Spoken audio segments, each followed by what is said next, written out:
guys.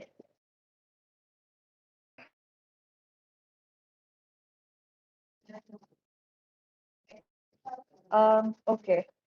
Seeing that I'm audible, we'll be moving on.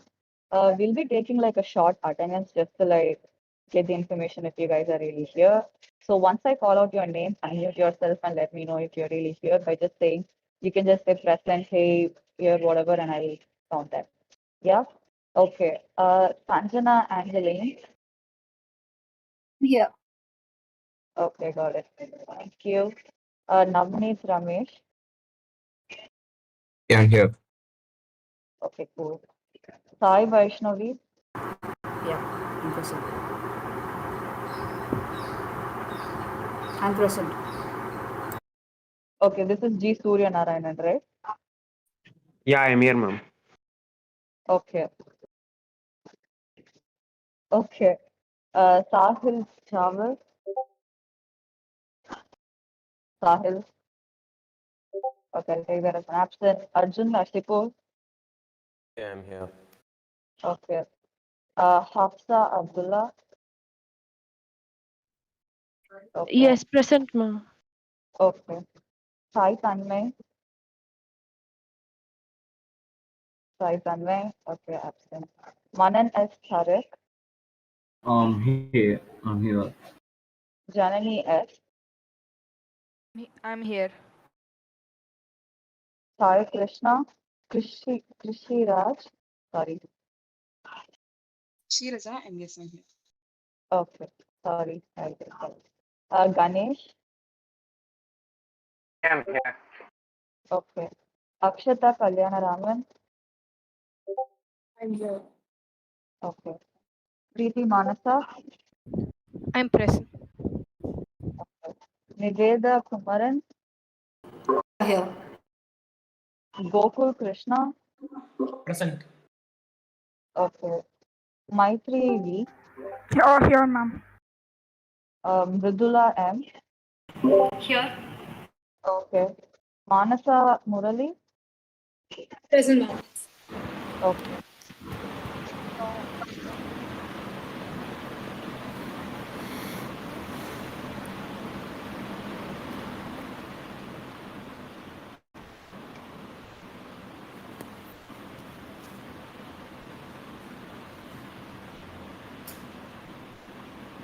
Okay. Sahil, can you mute yourself?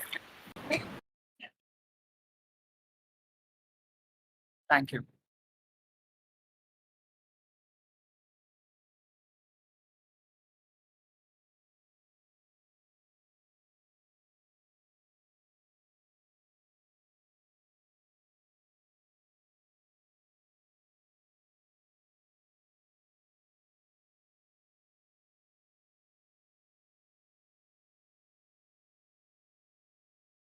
Sai Tanmay.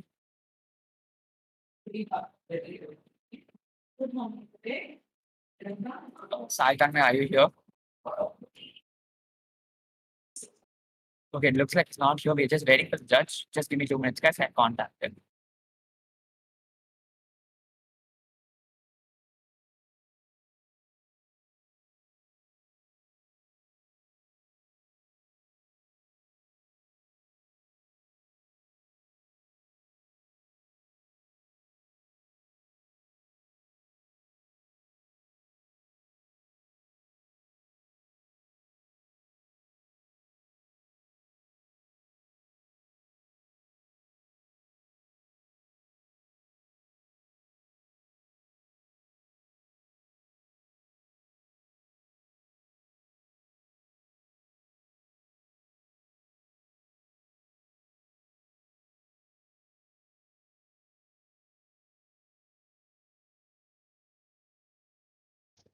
Sai Tanmay, have you joined the call? Are you currently on the call? If you are, please respond.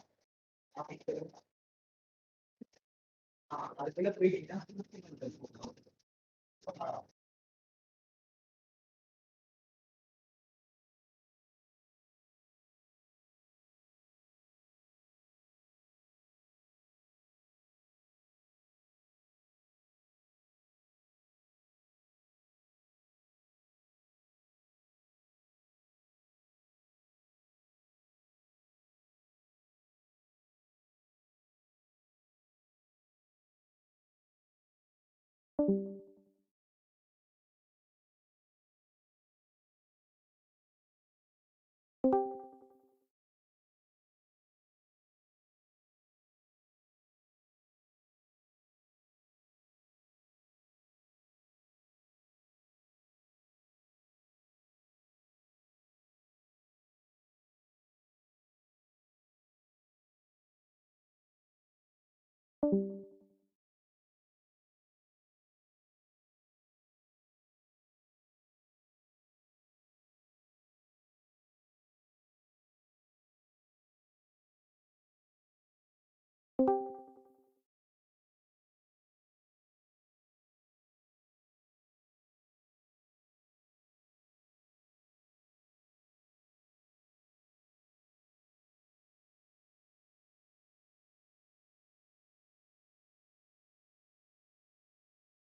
it?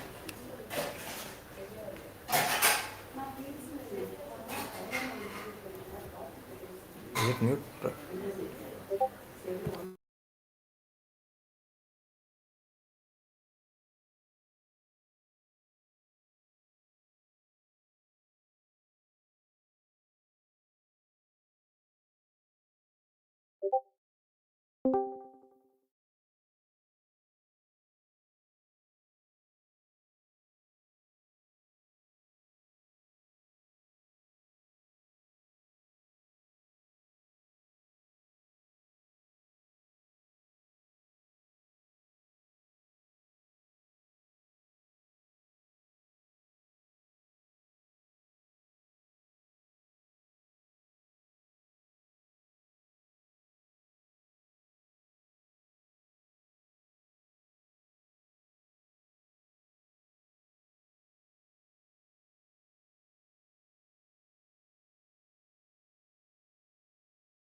Sai Tanmay of GTA Vidya Mother, are you here?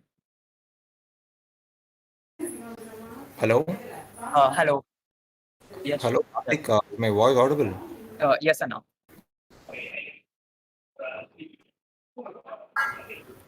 Hello? Hello, Anna. Your voice is audible. Okay, so shall we start with the event? Yes. Actually, I'm sorry, I'm quite late. I'm late for 10 minutes. I don't know how to handle this discard, so it just took me some time. And where is Shakti? Yeah, I'm here. I'm here. Hello? Yeah, you're Yeah, here. hello. Okay.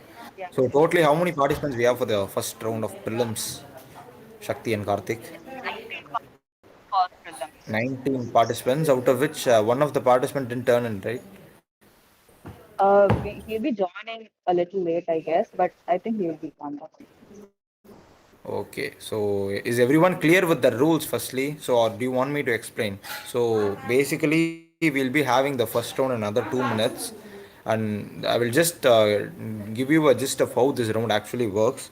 So, we'll be assigning you a story, out of which one will file up a case against the other one. So from both the sides, there will be two lawyers. Like it is going to happen like a face off. At the same time, I'm going to be the judge for that. And in between, I'm going to ask you some questions or situations regarding which how you are going to handle it. So based on this criteria only, I'm going to judge you. So the judging criteria has been kept over here. So shall we move with the first participant? Any volunteers?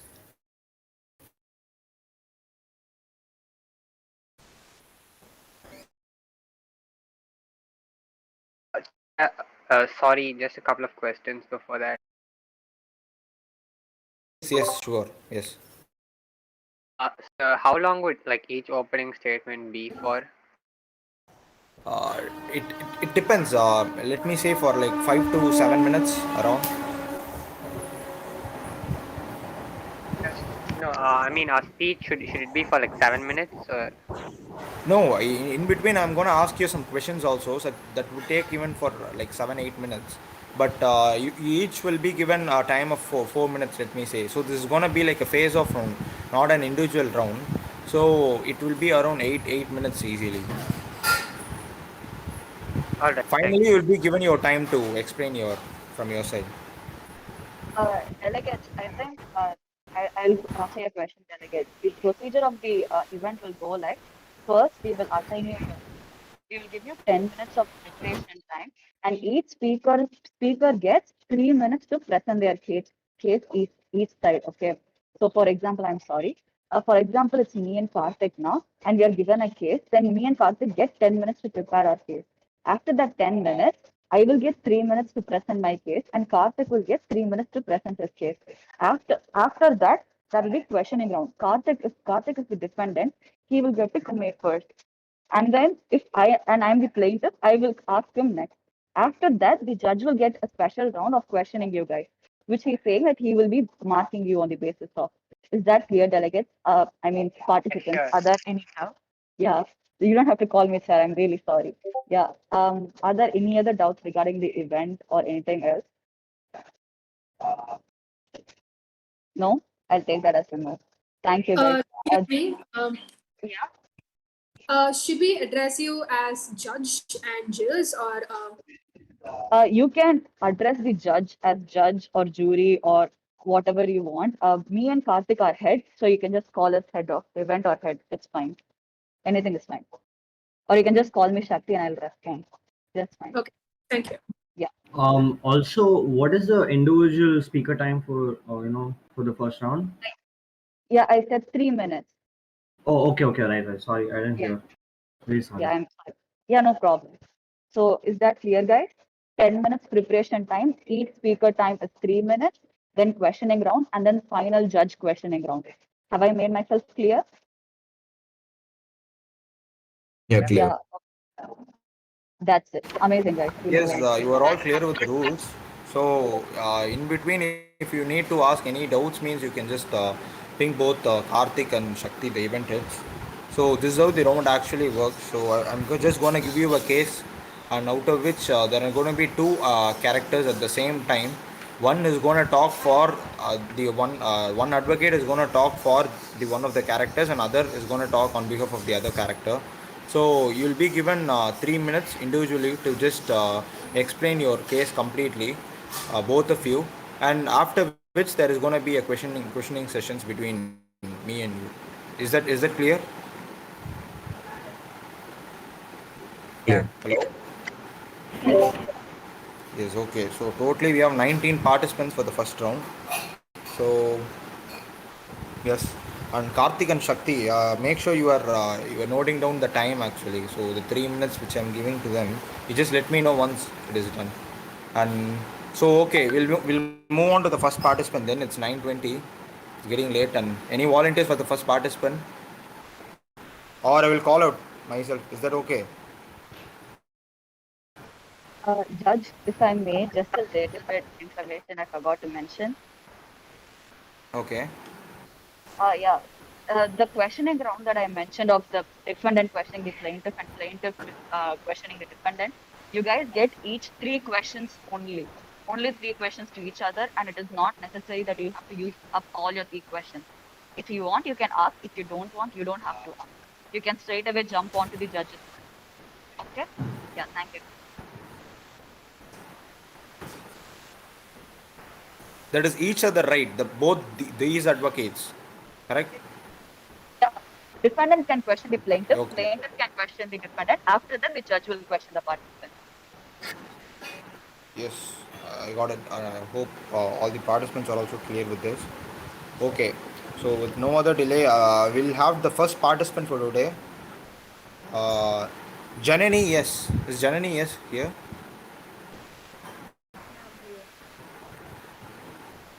Hello? Can you hear me? Janani Hello? is here. Yeah. Janani, yes, okay. So you're gonna be the first participant. And one more thing, Shakti, the students are supposed to turn on their videos, something like that. The Yes, participants. sir. We highly encourage you to have your videos on while you're participating. Other times you can have it off. Okay, that makes sense. That's clear. Yeah. And along with yes, hello. உங்க voice connected பக்கத்துல ஒரு simple மாதிரி இருக்குன்னு பாருங்களேன். Call disconnect பக்கத்துலயும் ஆர்வா Okay. Noise suppression அது காமிக்கும். அதை மட்டும் டர்ன் ஆன் பண்ணிக்கோங்க. பேக்ரவுண்ட் நாய்ஸ் அப்புறம் Sorry. நாய்ஸ் சப்ரஷன் ஒரு சிம்பிள் இருக்கும். You see the noise connected one next to your noise connected on the left side la. Yes, actually. Once again I'll call you now.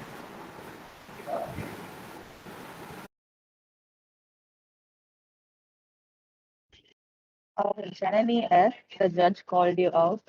Are you here?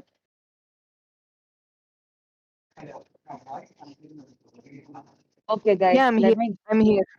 Janani, Okay, yes, I'm okay. here. Amazing. So let me just put this very clear to you guys. Whoever comes first gets the best cases. So who's gonna come up first? We don't really want to pull you guys out. So is there anyone who volunteers to go I'll first? volunteer. Okay, who's that? Could you like? Navneet Ramesh. Okay, amazing. Anyone else? Who's the other person? I'll go Navneet for it. with- Janani, yes. Okay, Navneet and Janani. Amazing, guys. Thank you so much.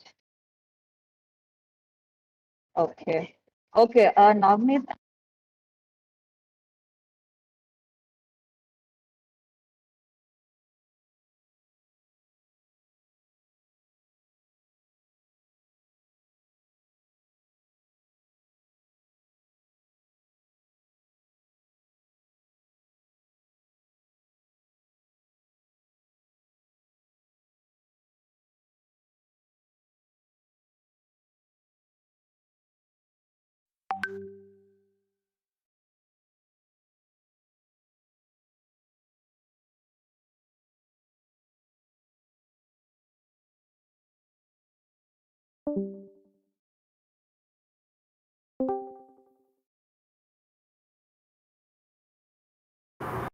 Excuse me, Shakti. Shakti.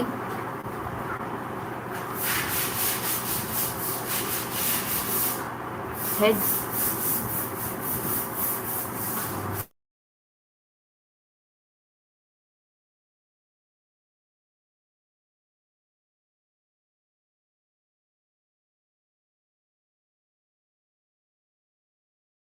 Hello? Hello? You're audible. Yeah, I'm audible. Okay. So the first participant is Janani, and just give me some time, just a second.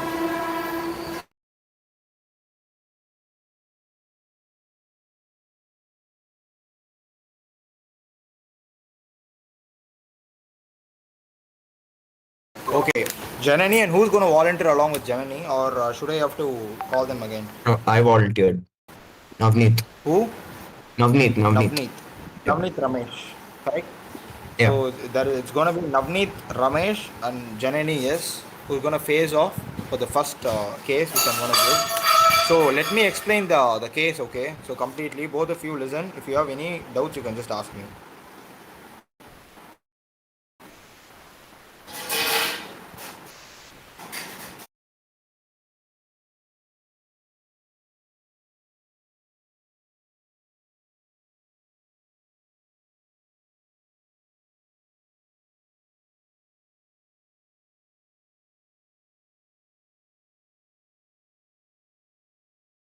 Okay, Janani, I will read out the first the case for you both. Okay.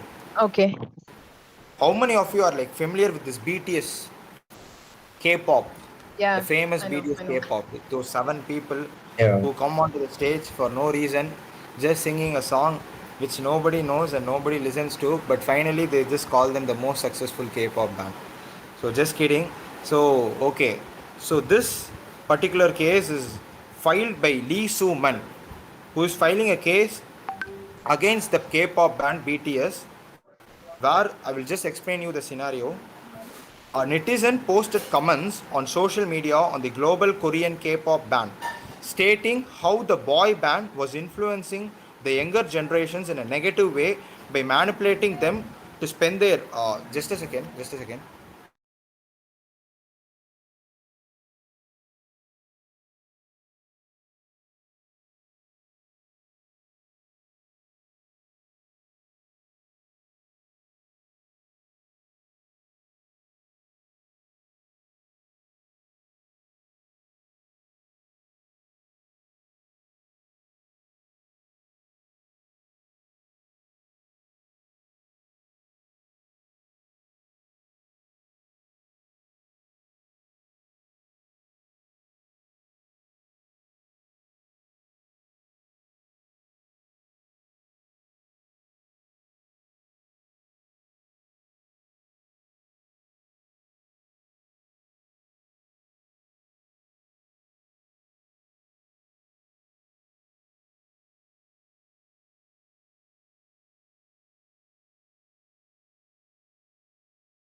That's the question. Like the case is that's it. Like No, Lee just Suman, give us like 2 minutes. We are discussing yeah, one thing. yeah, okay, We get back to shortly. okay.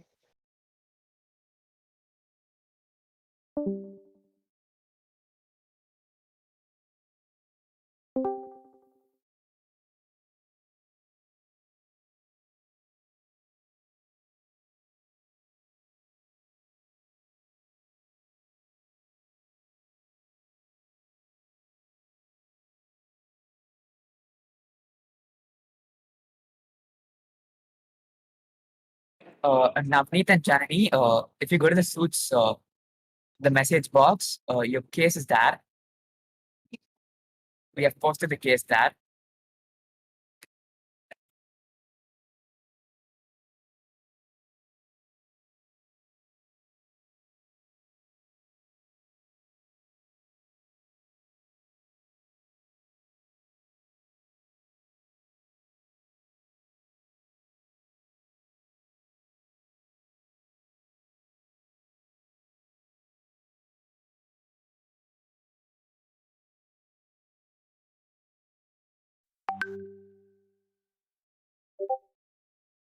Okay, so like who takes which side? We will decide that.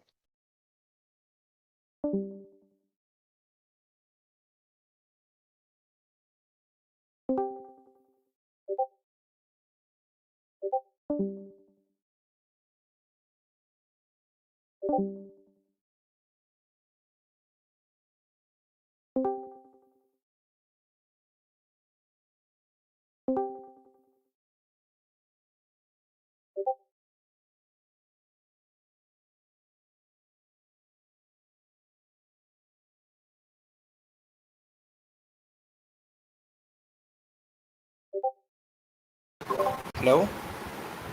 Hello? Hello? Yeah. Yeah, we can start up with it. I'm extremely Oh sorry. wait, who takes which side actually? We can decide that.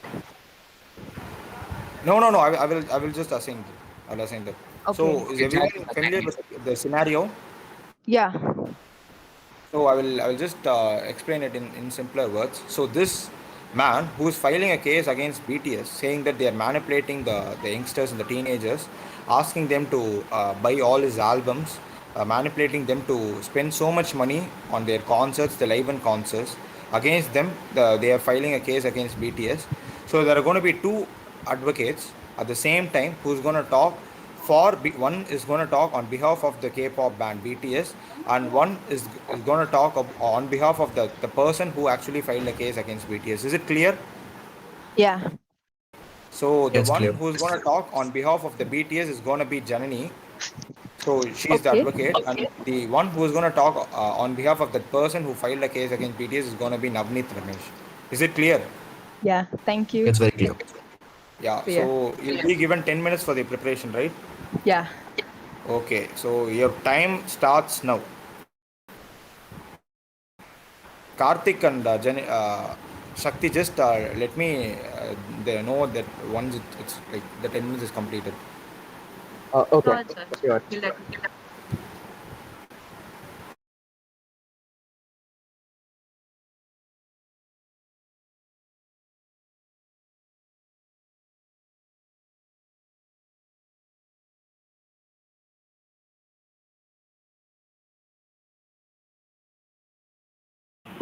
Excuse me, Shakti or Karthik. Yeah. Sorry to interrupt, but just a confirmation. Each pair will be getting a different case, right? Yeah. Each pair will be getting different cases. One. Thank you. Excuse me, Shakti. Yeah. Will you be screen sharing the time limit? So for 3 minutes, will you be screen sharing so it'll be easy for us to Okay, like sure. We when will he's screen speaking. share the time. I Okay, will screen share the time. thank you so much.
participants, that's like a change in like the we'll be giving you guys only 5 minutes, not 10 minutes because we want extra quantity.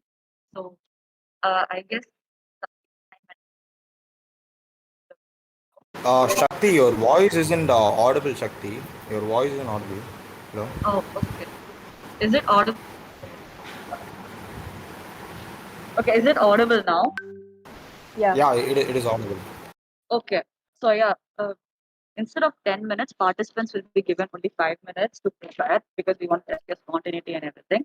So because we gave you time at 3:30 and at 3:50, 3:30, 9:35 now, sorry guys. Uh, your preparing time is over, but then because the mistake was on our side, we'll give you guys a bonus of 2 minutes and that will be it. By 9:37, your time. Your voice is breaking.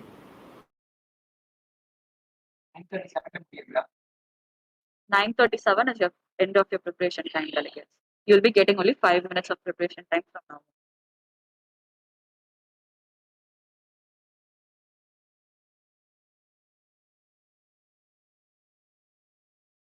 You both, no, not only you both, all the participants is going to get only 5 minutes for their preparation time, as 10 minutes is like quite long. So just 5 minutes for your preparation time and 3 minutes for explaining your scenarios. Is it clear? Yeah, it's clear. Okay.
I just wanted to ask one thing. Like, we are dealing with this scenario, and can we mention any other like proper names in this, or should we just make it common, like mentioning other artists or something like that? Yeah, you can bring your own creativity characters. I can even accept, but just limited. Okay, just don't take it for granted and just don't each and everything. Don't say it is my evidence and something like that. To some No, extent, is acceptable. I was asking, or in real life artists who actually exist That in is real okay. life. That is okay. That is okay. You can Okay. even that is up to your own creativity. But stick on to the scenario which I gave you. Okay. Judge, I have a question. Is the time up, Janani? Shakti? Hello? Yes, the time is up. Yeah, okay.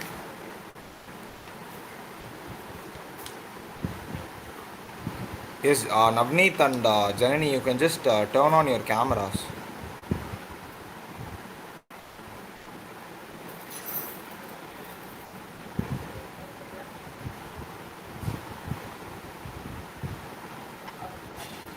Okay. So I guess everything is clear. So I think you guys are again clear with the scenario. So firstly, I want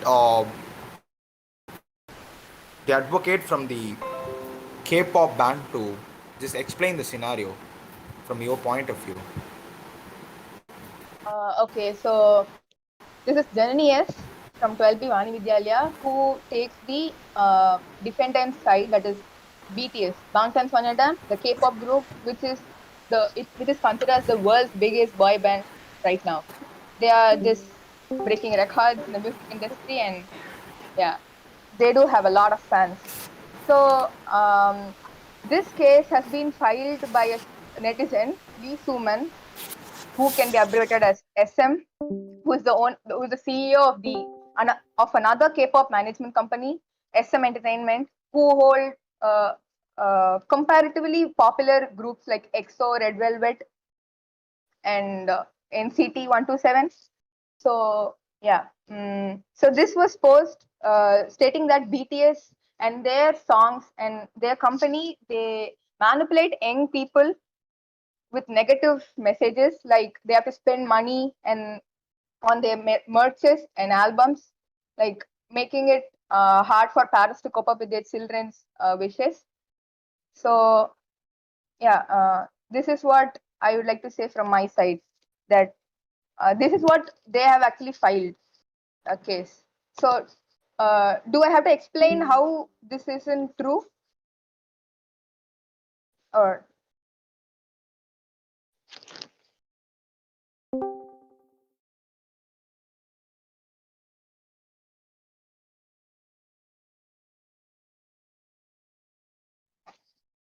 so to start with it, BTS has the biggest fan base in the whole of K-pop industry, who are collectively known as armies, or adorable representative MCs of youth. So this word itself has a meaning to it, which means BTS named their fan base armies because they wanted their fans to represent a good future as a good generation, just to spread positivity.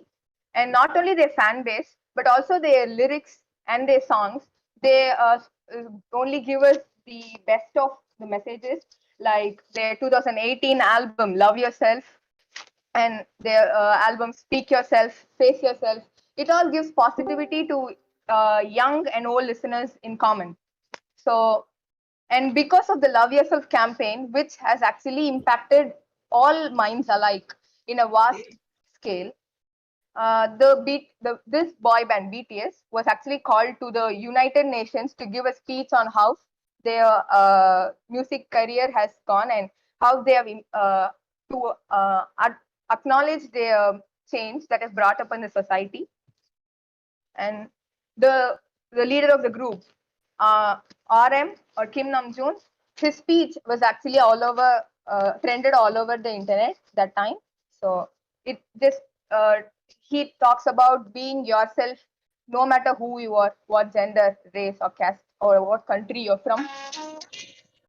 So um, coming to the fact that, like, it's giving a making people to spend more on it. Actually, the thing about K-pop is, the bigger the fan base, the more access the armies have, and that too broke fans. We have a lot of, like, stuff behind, which actually doesn't need so much investments. Like, we have a lot of YouTube accounts where we can see the lives after just minutes after it's been released, with subtitles too. And that is just, like, totally free. Like, YouTube is for free, right? And we have all the Born Voyages accounts posted by the official channel of the group themselves. And we have a lot of content which we can actually see. And we had this recent So Was a Mustard concert of BTS, and I'm sure, like, people who have booked tickets, they were really less in number. A lot of them, including me, watched in illegal links only. So, like, yeah, we got a lot of illegal links. Wrap it up, please. Yeah, okay. Wrap it up. Okay. So yeah, and there are a lot of small businesses that do ship and sell free, uh, uh, not so expensive K-pop merches. And yeah, so this doesn't actually pose as a problem to young children, because we have a lot of options where we cannot pester our parents to get us, expensive stuff. There is always an option where we can go, which is cheaper or even better. So yeah, what I would say is that it's just, like, irrational saying that they are getting a negative impact just in terms of expenditure on the matches.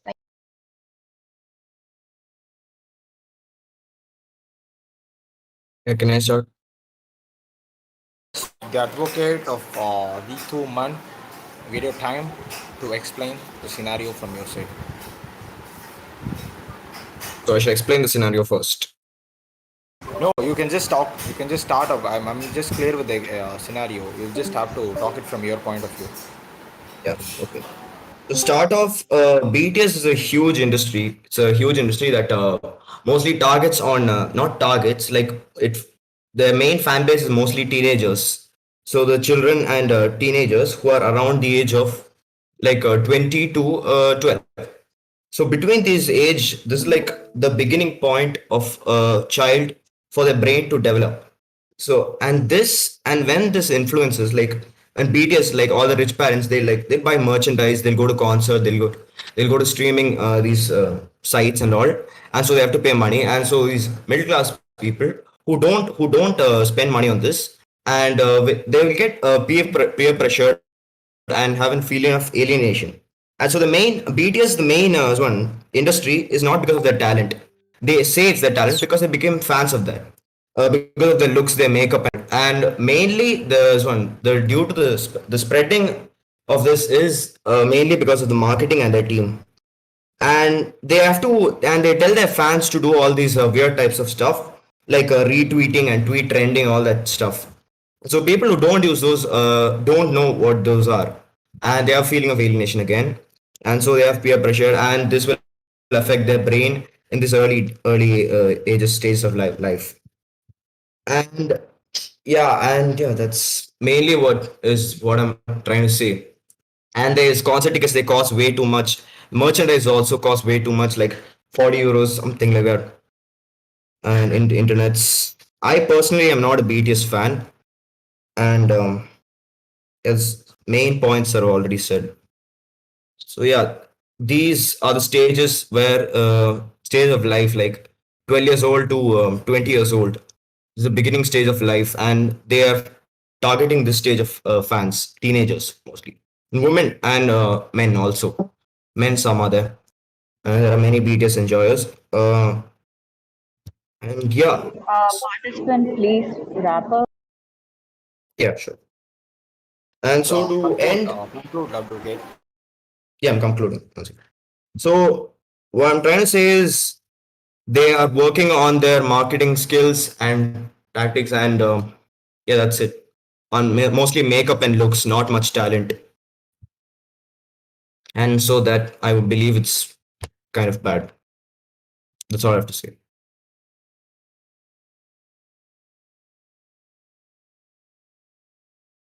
Okay, do you have any questions from your side, advocate, to ask who just spoke on behalf of BTS? Judge, first defendant will go first in question. Yes, yes, the one who spoke on behalf of BTS. Do you have Okay. any questions to ask? Yeah. Like, why he filed the case against you? What? Can you repeat that? No, you just have to like ask him like three questions from your side. Okay. Okay. So my first question would be about the social media thing that the other advocate had just addressed. The thing is, the problem actually does like it isn't peer pressure. Like I don't use any social media myself. I don't have any social media, no Instagram or Twitter or anything like that. And it's not like peer pressure. It's just that we don't know it and we just won't use it. People who don't have a social media like a Twitter account, we don't just use it, right? So the thing where it starts is from the parents who buy their children mobile phones at a very young age. Like you could literally see 3-year-olds with a big iPad in front of their face. Like I don't think 3-year-olds can go to a shop and like get order an iPad and be like, yeah, I'm gonna stream BTS right now. Yeah, bye, and things like that. The parents are the ones who actually have to take care of their children for motor development, as he had just addressed. So when they themselves, Participant, please keep your questions crisp and concise. You Don't, don't have to explain the yeah. scenario. You just have to point out your questions, list the questions, and you'll have to ask the other advocate. all right. So my question is that don't you think this all the problems start with the parents themselves who cannot take care of the children and get them the gadgets, and you cannot blame the teenagers for using it, right? So that's my first question. Like, should I ask all Could you the repeat the questions at question? once? Okay, so the question is, don't you think the parents are the ones who to be blamed to introduce their children to electronic gadgets at a very young age, where they actually have to help them work on their motor skills? Because young ages are where you have to work on motor skills, right? So they introduce them to gadgets then. So don't you think it's the parents' fault to do that, and you cannot blame the teenagers for like using it? Yeah, that's my first question. Yeah, okay. So what I would like to say to that is it's not the fault of the parents called. So they are influencing these teenagers to buy to watch their concerts and stuff like that, and to buy their merchandise, and this will create a feeling of wow, I need to I need to buy that, I need to see what's happening. And then friends, like for example, let's say I'm a BTS fan, and I'm not a BTS fan. Okay, I'm a BTS fan, but I don't have any gadgets, and my friend who is a BTS fan, who has computers and iPads and all, phones, and that person is telling me, "Would you did you see that? Did you see that?" I'm saying I don't. So that's creating a feeling of peer pressure inside me. Okay, and that's gonna affect me like for like 3 to 5 years of my life. So it's gonna affect me the most important stage of life, which is adolescence. So I would say it's the fault of the BTS army, the fans. That's all I conclude.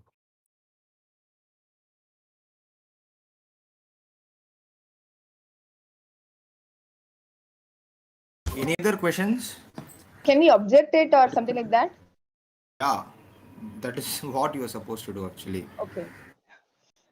I mean, okay. So like my objection is that the thing is, this isn't peer pressure actually. Peer pressure is when someone who pressures you, your friend or your colleague, pressures you to do this, which you actually don't like to do. Like, people who come into this, there are a lot of people who actually hated it, but then started liking it because of their own interest. Participant, you get to question, he gets to answer, and that is about it. You don't get to answer back his answer. So please keep your questions concise. If you keep on going on and about your question, then we'll miss the point. So keep your question concise, I guess. Okay, so we are only about to question and answer it back. Like, when we ask question, they have to answer and vice versa. Yes, that's how it works. But make So I it asked. more concise. Okay, you don't have to explain the scenario completely again and again. Okay, Just if you are okay. given just a single time, you just point out all the questions which you have from your side, and let the other advocate, let the Navneet answer it at the ones. Okay, it is Okay. not gonna like work on a shipwreck basis. As in, you each one of you are gonna point out one on each other, and that is not gonna happen actually. So just give you will be given just one single chance. So my next question will be, Finally, I will also have my set of questions to ask you. okay. So which is just taking too much of time for one set of people. So I'll just ask my last question here. This is my second and the last question. So the thing is, about the teenage fan base, there are a lot of teenagers. So everything has to be cultivated in the very early age. So looking at BTS lyrics and the messages they have to say, they have only positive messages, and they don't have made up lyrics like Coco Bop or like bang bang bang, like something like that. No, they don't make up lyrics with just random syllables or things. So they are totally understandable and are helpful messages that have saved a lot of people from suicides or from depression, and there are actually cases of it in Google too. So don't you think they are actually cultivating a positive message in teenage armies? Like, yeah, that's my question. Don't you think that is a positive impact? So they grow up to be very good in the society. They have a positive mindset of the society, and yeah, that isn't actually quite a problem, right? That's my question. Don't you think that's a positive impact on the society? Because there are a lot of teenage fans and they get to understand the lyrics even though it is in another language. We still understand the lyrics and we feel it. Yeah. Participant, please keep it concise. So that's not the main topic right here. Not the lyrics or the influence that's creating. The main topic here we are discussing is that it's not about the lyrics. It's about the monetary gains. It's about the money. It's about influencing like the V Live app or the Bon Voyage series or boy bands like that and the merchandise. So I'm saying okay, they might be doing the good thing with the lyrics, but the monetary wise, no. The BTS fans are making pressure on others. So that's all I have to say. Okay, considering that you're questioning the Navneet, it's your time. You can question the defendant. Yeah, make it precise, up to the point. Just stick on to your question. You don't have to elaborate it again. Yeah. So as you said yourself, you've gone to many illegal websites and you've seen these live concert shows, right? So what do you like to say about the money about that? Like, if you're going to do it legally, and you said so illegally, how would you like to do it legally? Why didn't you do it? Is it because of the money? Like, if you think it's because of the money, that's the main issue we're talking about. So, money actually is a part of the problems that we as armies and Indian armies or Desimais as they call, we have a problem because we are born in India. Indian parents, they really don't support K-pop as much as we like. They don't support K-pop. So we surely can't be going to them and asking for us to get concert tickets. There are a lot of people who have the potential and would actually get them concert tickets or merches. Like, it isn't a big deal. But the thing is, they don't support us. They don't support what we like. So Please wrap up your answer. yeah, we don't get enough support. So we really won't want to get back with a broom for asking them concert tickets. So we just do it illegally. And even though the company takes down links, we still get links. And that isn't a big issue for the company though. They still leave it at the end of the day. It's been happening for a long time. And that's because we do it like this doesn't mean it's right, but still we get to see it. And the boy band doesn't actually get angry on it. They actually have tweeted that they're happy as long as our fans could see them.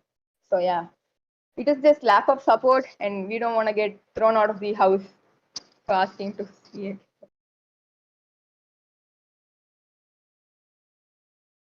Okay, thank you, plaintiff and Yeah, defendant. before I want to wrap up, I want to point out one question each of your advocate. Firstly, I want to point a question against the advocate who's talking on behalf of Lee Suman. So, firstly, what I wanted to ask you is that is it just the BTS K-pop band who's asking so much money for their live app, for their concerts, for their albums? Even like all the bands, all the artists are also doing this. Why are you particularly filing a case against BTS? Just that you don't like BTS? Is it because of why? No, it's not because of that. I would like to say it's because I know many people who are influenced by BTS. That's why. Sure, many people, many artists and public figures charge a lot of money, but some also do good things like do it for free. Like Queen in Live Aid, they did an entire concert for free. So yeah. I think it's not actually influencing. They those are the fans, the ardent fans of BTS. They do have fans. It's not like they are influencing. Why aren't you agreeing with this point? Sorry, could you repeat? No, it's not that they are influencing. It's their own fans who are doing it out of the love. Yeah, I'm just saying they're wasting needless money that could be used for something else. Like they're just wasting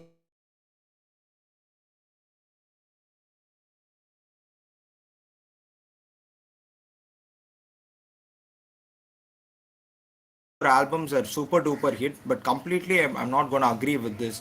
Your album, your let me say the mic drop, the butterfly, the fake love, which are deliberately the worst sold outs ever, but still you influence your fans, bringing them into the K-pop and for no reason, and you are charging them so much of money for their albums for a K-pop. What is this then? The thing is, not only BTS does it, all the companies, including SM or Lee Suman's company, Idols, do it. Like they charge a lot for albums because they put in that much of hard work. Like they literally go on fast and things. Like they take a lot of hard work and they end up overworking themselves. And we as fans, we don't have a problem actually spending money in it, and we love it. The thing is, no, it might be like no, people can say it a flop, but it depends on who listens to it, right? So it's like we like it and we love it. Mic Drop has hit 1 billion views in YT, and Steve Aoki has posted a new YT video thanking us armies. Like it's all it. You cannot say it is a flop because it has done very good things and it has shown progress. And Butterfly is actually a song about having a suicidal friend, which is actually comforting. So Participant, yeah. rapper. So I would like to Okay. just say, So yeah, this actually all the groups do it. It's not just us. The thing is, just because we are like more in number, people say we are spending too much on our boys, but we actually love to support them because they came from very low, like literally low, being stepped up on, and they've risen to the biggest. Participant, okay, conclude, rapper. conclude. Yeah, we are wrapping it up for the first group. We'll be having the next group. Before that, Shakti wanted to say a few rules and procedures before that. We're going to start off with the next people. Yeah. Thank you, Judge, for. Also, that is like giving scenarios. There is a very thin line that's between shipwreck or block and tackle and suits. In here, you're literally in a court. There is a judge, there is a jury, and then there are participants, and you're a plaintiff and a defendant. So plaintiff is basically the one that is filing the case. Okay, I think I should have explained this before, but I'm doing it now. I'm extremely sorry. Plaintiff is the one that's filing the case, literally. He's saying or he's suing someone. Defendant is the one who's defending themselves. So in this BTS case itself, for example, the plaintiff is Lee Suman. Okay, so he's filing a case against BTS. Defendant is Janani, who's defending BTS. Okay, so that is how plaintiff and defendant works. And the questioning round, keep it crisp and short. You guys have seen, shows, right, on how they ask yes or no question, or whatever, or yes or no, or they say, what do you think about that? Keep it crisp. Okay, your question, we gave you 3 questions because we thought that's how it will go. But then if you go on and on and on and about explaining your question, then each case will take 1 hour and we have around 10 teams, and then you are going to have to stay here for the entire day. So please don't do that. And your preparation time is cut down to 5. Please work spontaneously. You'll be given only 3 minutes to present your case. Presenting your case is basically presenting facts. We don't want you to put all the glittery stuff. Just give me your facts, point, point, point, point. That's what we see for. And then 3 minutes after that, you will be having 3 precise, concise, on to the point questions. If you ask your question, it has to be to the bullseye. Please note that. Don't keep going on and about your question. And I know how passionate you can get about your topic because we are going to be giving up something about your interest. But please keep decorum, maintain diplomacy, considering how a lot of people here also love many bands. Maintain diplomacy. Take up the role of a lawyer and please go about it. Please stick to the time limit that we've given you. If you go beyond your time limit, then we will have to cut down your question, either your questioning time or something like that. And you don't want that to happen. Next, and that is about it. We'll be moving on to the next part. On to you, Judge. Thank you, Shakti. Just one important point, just sticking on to your time and make your questions even more precise. And while explaining for the 3 minutes, you don't have to completely reiterate of what I gave you. You're just giving you apt and very precise justification from your side. I hope it is all clear. So I'm just moving on to the next 2 participants. Judge, Any other 1 minute. questions? Yeah, there was someone who wanted to ask a question before I gave the instruction. Yes. Please go ahead now. Any Yeah, questions? yeah. Actually, can I go next because I have block and tackle? Okay, Yeah. sure. Your name?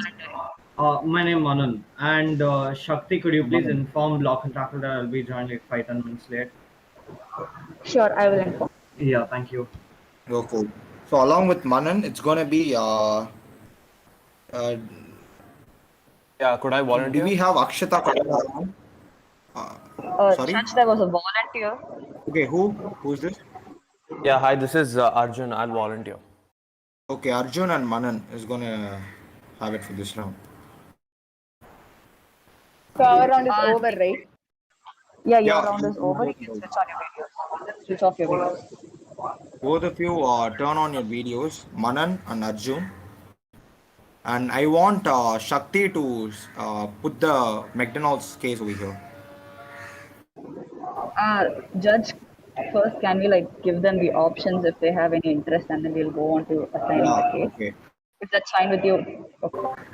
Okay, is everyone familiar with this the McDonald's issue which happened, and or do you want any other choices like Suits, Harry Potter, Percy Jackson, or you wanted to stick on to the McDonald's thing? I'm not familiar with the McDonald's thing. Can you give something else? Not necessary. We'll just give you the scenario. Make sure you just adapt to that. We'll post you the scenario right now. You'll just have to read it, and you'll be just given 5 minutes preparation time. It's simple actually. Clearly, we'll just tell you the scenario also. So just sticking it to it is not a big deal. Is it okay? You comfortable, right, with McDonald's thing? Before we go on to that, participant that is Manan, do you guys have any interest in any book, show, anything at all? Yeah. Since the judge mentioned Suits, I like Suits. Yeah, I've watched a few episodes of Okay, Suits. I'm fine with that. so you guys, okay, we'll give you guys suits. That's good. Thank you, guys. Thank you, Judge. Okay.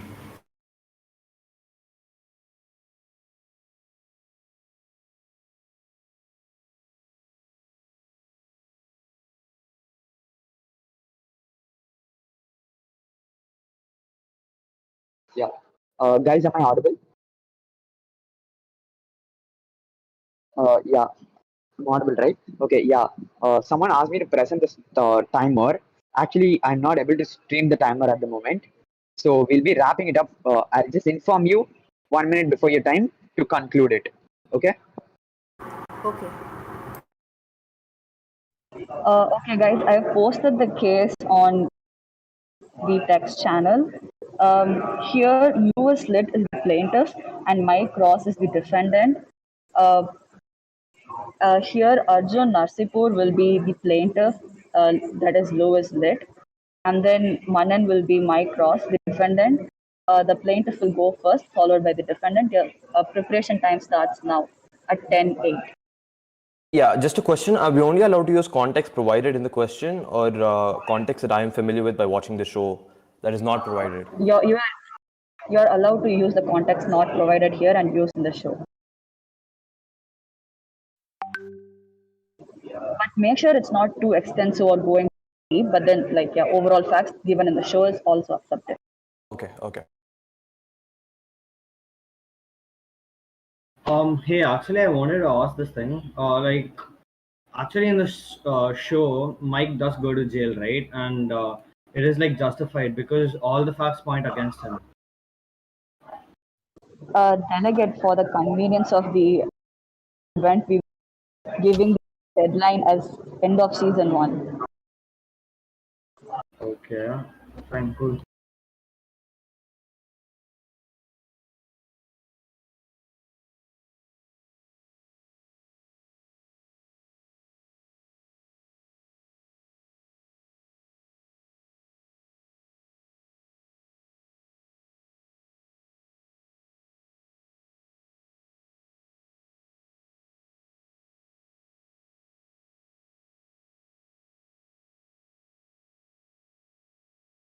Are we allowed to make incident facts?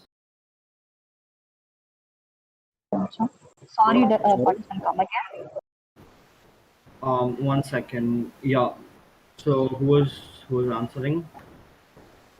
Yeah, just come again once again. Yes. So can we make incidental facts? Anything that's given in the show till the end is accepted. Delegate. So incidental facts can be made, right? Yes. Cool.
Guys, you have 30 seconds left. Hey, is the firm filing a lawsuit, or is Lewis Litt as an individual filing a lawsuit? Lewis Litt as an individual. Okay.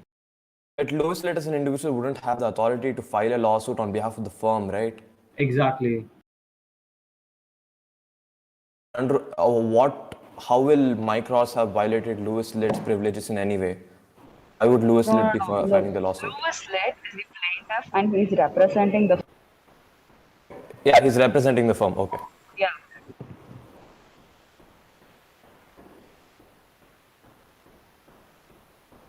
I have a doubt. Yeah. Hello? Yeah, go ahead. It says that Lewis is the junior partner of the law firm, which means he owns a portion of the law firm, so he can file the lawsuit on behalf of the law firm, right? Yes, that's exactly how the case goes. Since the case is incredibly evidence heavy, can you just reiterate to what extent we can use information that's in the show and not present in the context given here? Okay, I'll give you guys this one clue. When I say the end of season 1, this includes Mike bringing in that one big client, and then there's this one episode where Abby and Mike is on, and then there is this Pearson guy, and then they talk to him and stuff like that. So till end of season 1 means includes every event till then, aka Jessica does not know.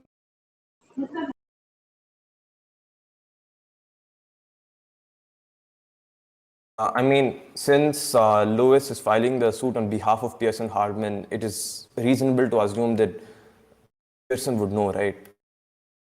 Yeah. Yes. Yeah, now I've been filed. Guys, and your time is up. The plaintiff can go now.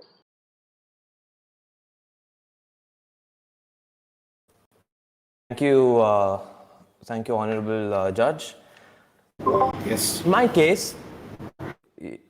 In my case, I'll be outlining how Mike Ross has consistently defrauded the New York bar and has consistently defrauded several clients belonging to Pearson Hardman, and why we believe this is just cause for him to not only be terminated but also to be looked under from the into a Department of Justice investigation as to whether or not he really did go to Harvard. First of all, we must iterate that no student at our law firm knows him.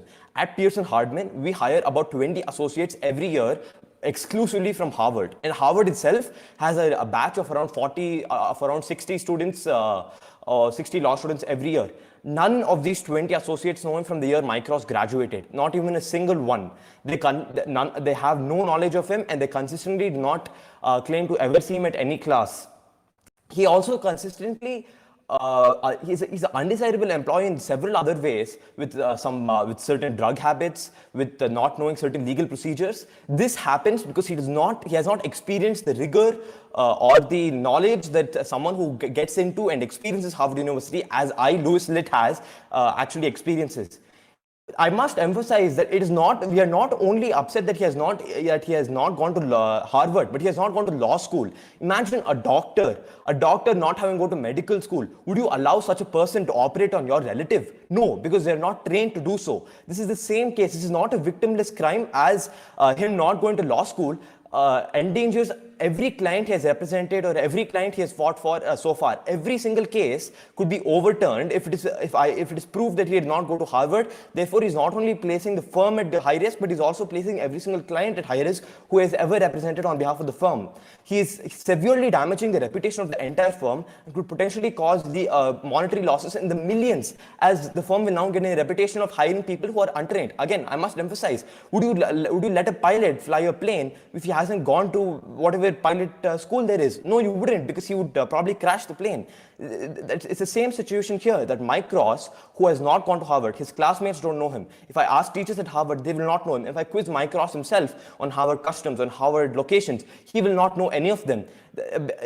Because he has not gone to Harvard, he has impacted so many people going from the firm to outside, that this could cause monetary losses in the millions.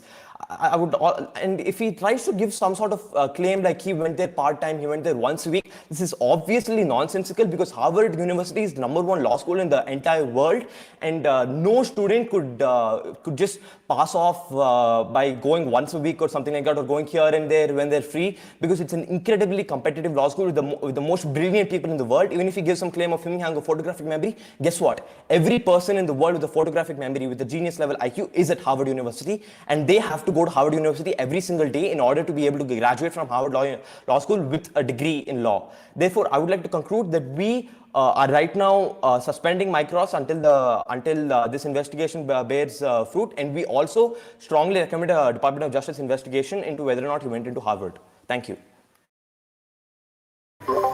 Yes, thank you, plaintiff. So now, Manan, you get to talk. Yeah. I'll just count myself down. 3, 2, 1.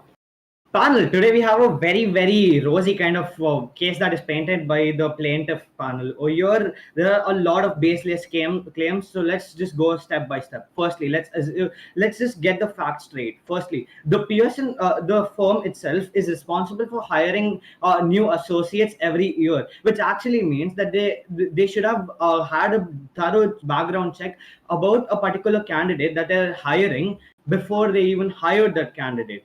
That is fact number one. Fact number two, Mike Ross has a certificate of Harvard that is present with him, and he could have he has shown it to Louis Litt even when whenever Louis Litt has asked for it. So the whole claim that my client is a fraud is completely baseless. Now let us move on to the actual allegations that are made by them. Firstly, Mike Ross has falsified the resume saying that he's the member of the Bar Council. Well, there's nothing of fraud as such, because my client actually has a certificate, and there's nothing that can disprove of that. So now let's move on to the arguments one by one. Firstly, I would say that let's just assume that even my client was a fraud. Then isn't it a contributory negligence on the part of the plaintiff as well? Because they were responsible for hiring the students by having a thorough background check about them. If they didn't do it, then how can they expect their firm to be the best? So I would like to tell them that this is contributory negligence, and there was no legal claim as such made by the plaintiff over here. So there's no legal basis of this case in the very first place. In return, we would actually like to countersue them for various things. Firstly, we want to sue them for defamation. Why? Because they have defamed my client by saying that he used to take a lot of drugs while actually having solid evidence, and that is why their whole firm is in jeopardy right now. Secondly, I would also like to point out that the process to sue a particular person should be done only when he is actually proven guilty, which is actually not the case. So I would like to say that whatever they've been doing right now is some sort of a personal grudge that they had against my client, and nothing in return. I would just paint this as a case of contributory negligence and the very, very egoistic, the firm that does not accept that it is their fault, that it did not hire people accordingly. So with this panel, I think that I've made my case pretty clear. We have all the facts straight. They indicate towards the defense. And that is why I would like to rest my case.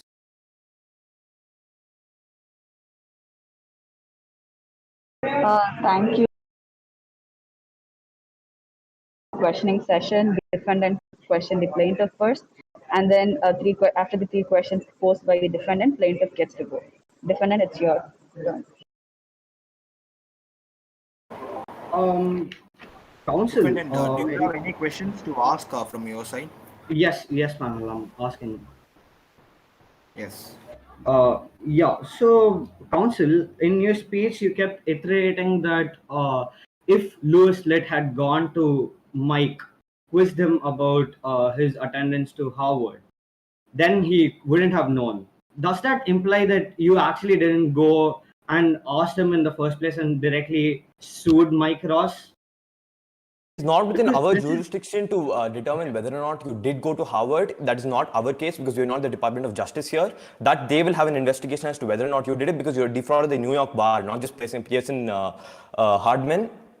What we are seeing here is whether, even if there's a slight possibility of this would be grounds for termination, and we are trying to seek those grounds for termination right now to avoid a suit that your termination is illegal. So we believe that you have not gone to Harvard. We have a lot of evidence for this, and we have questioned several people at Harvard and several alumni of Harvard. But it is not within our jurisdiction to go an extra step and see whether you defrauded the New York bar, just whether you defrauded us. That is our jurisdiction in this case. okay. Secondly, considering that you consider Mike Ross to be a fraud and Pearson Hardman being a very reputed firm in the entire New York, they hired a fraud without having a background check. It is something that is very hard to believe. I mean, if you tell it to any random person, he'll probably laugh at you because one of the best firms hired a fraud.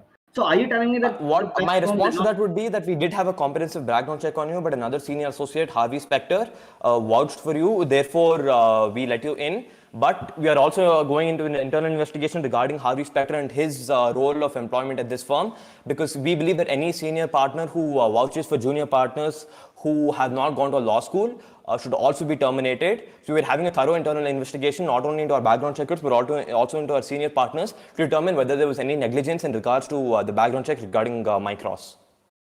Okay, thirdly, Counsel, are you aware that now since let's just consider that my client was a fraud hypothetically. I'm not telling that he is. Hypothetically, even if he was a fraud, doesn't that mean that Pearson Hardman could be sued for a lot of things? And you will probably have exactly multiple. why we are. One second, Counsel. Let me just conclude. So, do you or do you not know that Pearson Hardman can actually be sued for a lot of things now? I mean, like multiple cases. So now, what do you have to say about that? This is exactly why we are suing Mike Ross, because this sort of thing is going to happen, and this is why we are deeply saddened about the fact that Mike Ross has defrauded the New York bar and Pearson Hardman by so comprehensively lying and being so manipulative to the entire system. In such cases, because our clients are going to probably come back and sue us, it is exactly why we want to instantly terminate Mike Ross. If they come and sue us saying, okay, that case which Mike Ross won for me 2 years back, I want that overturned now, we are going to say, okay, first of all, first step, we are getting rid of Mike Ross because he is a fraud, and then after that we'll look at your case and see whether that is. So this is our first step into taking comprehensive action to undo the damage that the comprehensive damage that you have done on my firm. Will a follow-up be allowed? Overruled. Actually, just yeah. 2 times occur. Okay. Yeah, sure. Do you have any set of questions to ask the defendant, plaintiff? I do.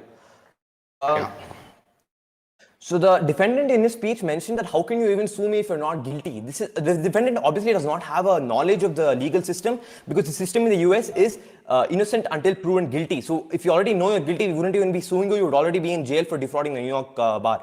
How can you say that? How can you even sue me if I'm not guilty? You can't even sue somebody if they're not guilty of a crime. We are trying to prove you guilty. Doesn't this show how you have a complete lack of knowledge about the legal system and how you have not gone to law school in the first place? Because this is clear evidence that you don't know what law is in the first place.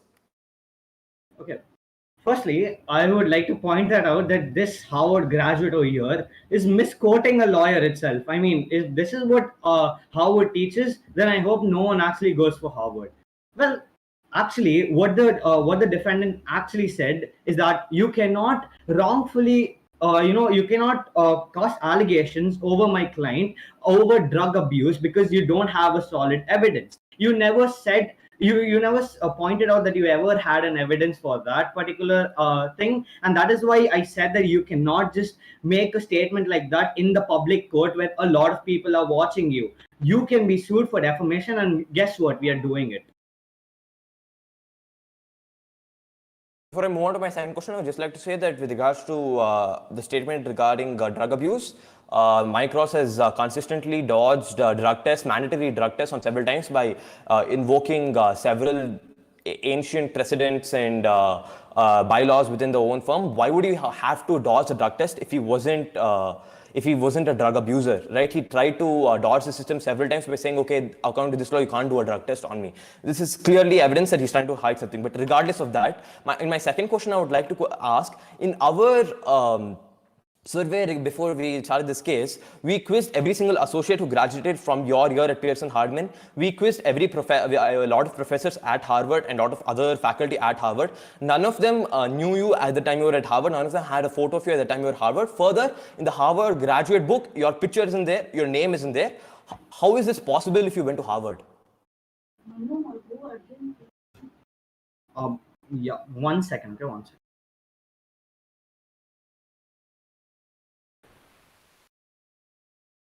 Yeah, I'm really sorry for that disturbance. Well, can you just repeat your question in like one line or something? So I said in the survey before we started this case, we quizzed every single associate who is at Pearson Hardman who graduated from your year. We also quizzed several other associates at other law firms. We quizzed Harvard professors. We quizzed Harvard faculty. None of them know who you are. None of them have ever seen you before at Harvard. And the Harvard yearbook. How is this possible if you went to Harvard? Well, all of these evidence that is just stated right now, out of some yearbooks, etc., can have some errors in them, right? Because we just saw what kind of lawyers does Harvard train. I mean, you misquoted me, so it is very, very possible that Harvard itself has had a misprint in their notebooks and their yearbooks or whatever it might be. When it comes to quizzing people, they also might just have a personal vendetta against my client, and that is not a very viable evidence to present in front of the court. That is law 101, and you're expected to do that.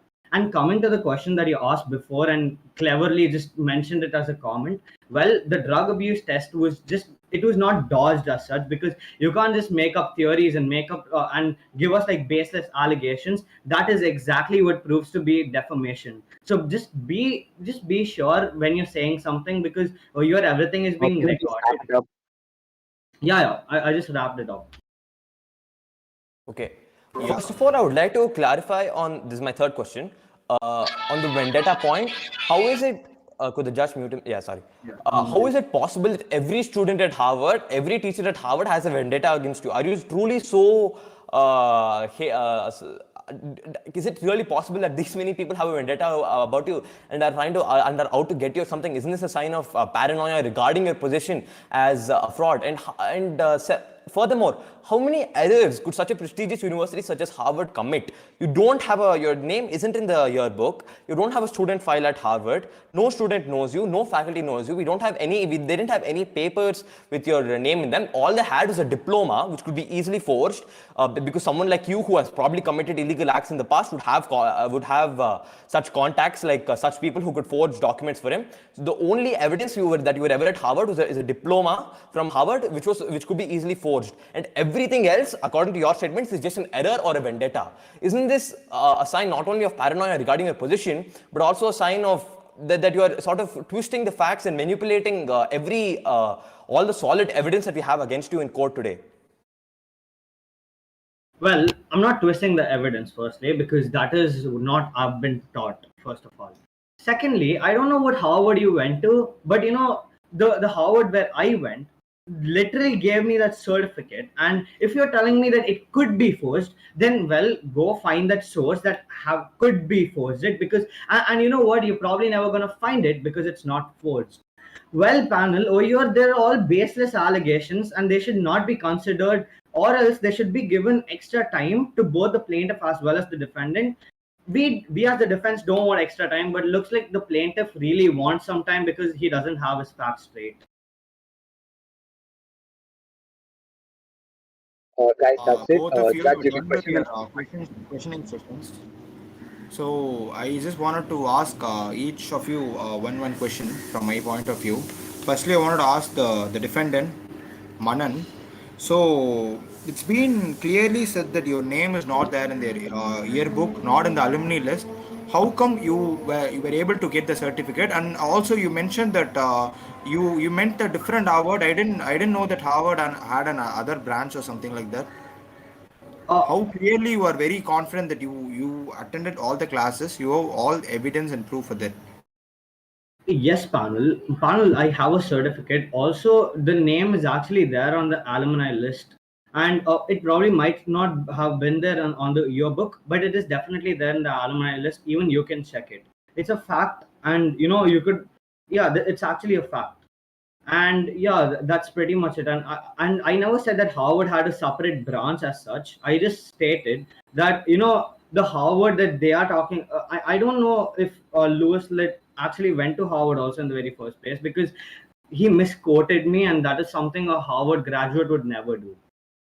Panel, could I just make a short statement just for like 20 seconds? Make it very short. First thing, he is accusing that I did not go to Harvard, whereas several of my colleagues, they were classmates of mine at Harvard, and I'm still friends with several of my professors, and they come to my birthday parties and stuff like that. And secondly, notice how the documents that are easiest to forge, a certificate from Harvard, a list in the alumni, those are the documents that the defense has. But the documents that are tougher to forge, being in the Harvard database, being in the Harvard yearbook, having an alumni file at Harvard, those documents are conveniently errors or are not there due to vendettas. So the documents that are easiest to forge are evidence, but the documents that aren't that easy to forge just there's been some error and it's been misplaced somewhere by the most prestigious law school in the country, no less. So I just find that incredibly suspicious. And I just have one more question to you, Arjun. You clearly stated that you have evidence showing against that he didn't have a proper attendance. He was having a lack of attendance. He didn't even attend the classes, but still he managed to get a degree. Can you name some of the evidences? Other than your friends who still part of the Harvard, who just through them you got to know that he didn't finish off his graduate. Other than that, do you have any other evidences to produce? So like I said before, several of the Harvard professors are my friends, and despite the fact that Harvard Law School has no obligation to comply with this investigation, they are doing so because they are proud of me as an alumni in Harvard, and they are willing to comply with me because they know that I went to Harvard, and they are proud of the fact that I have risen so high in the legal world of New York. I would like to say that many of the professors have shown me their attendance records personally. They have shown me their ledgers, and Mike Cross's name is leave being present. His name isn't even there on the list. Okay, he does not have record of attendance at any single class, which is obviously incredibly tough to forge because these are paper documents. These aren't digitally. You can't digitally forge them, right? So all the documents that could possibly be digitally forged, he has forged them. But the paper documents, such as the yearbook, the attendance register, all of them, his name is leave. It doesn't even say absent.Is name isn't there. There's no place for his name in the sheet. So I would like to say that I've seen them personally, and his name isn't there. Okay, so we are wrapping it up with this question, this answer. So thank you so much, Arjun and Manan. Very good job. So we'll be moving on to the next participant. GG, Arjun. Do we have to stay in this, or can we go? No, you can just carry on. And Manan, you just told me that you have a next event, so you can. Okay, and is there some next round, or is this it? We'll be having a next election at 12, 1 o'clock. Okay, fine. Thank you. Thank you. Next, can I have Ganesh and Akshata Kalyana or any volunteers? I'd like to go. Your name? Manasa Murali. Participants, it's completely voluntary based. So Manasa now we and have Manasa. Yeah. And Anyone else? I would also like to volunteer. Wait, guys. There are too many people. Manasa versus who's volunteer?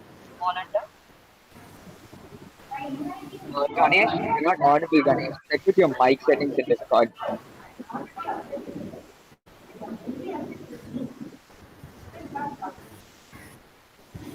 Okay, other than Ganesh, who is anyone else?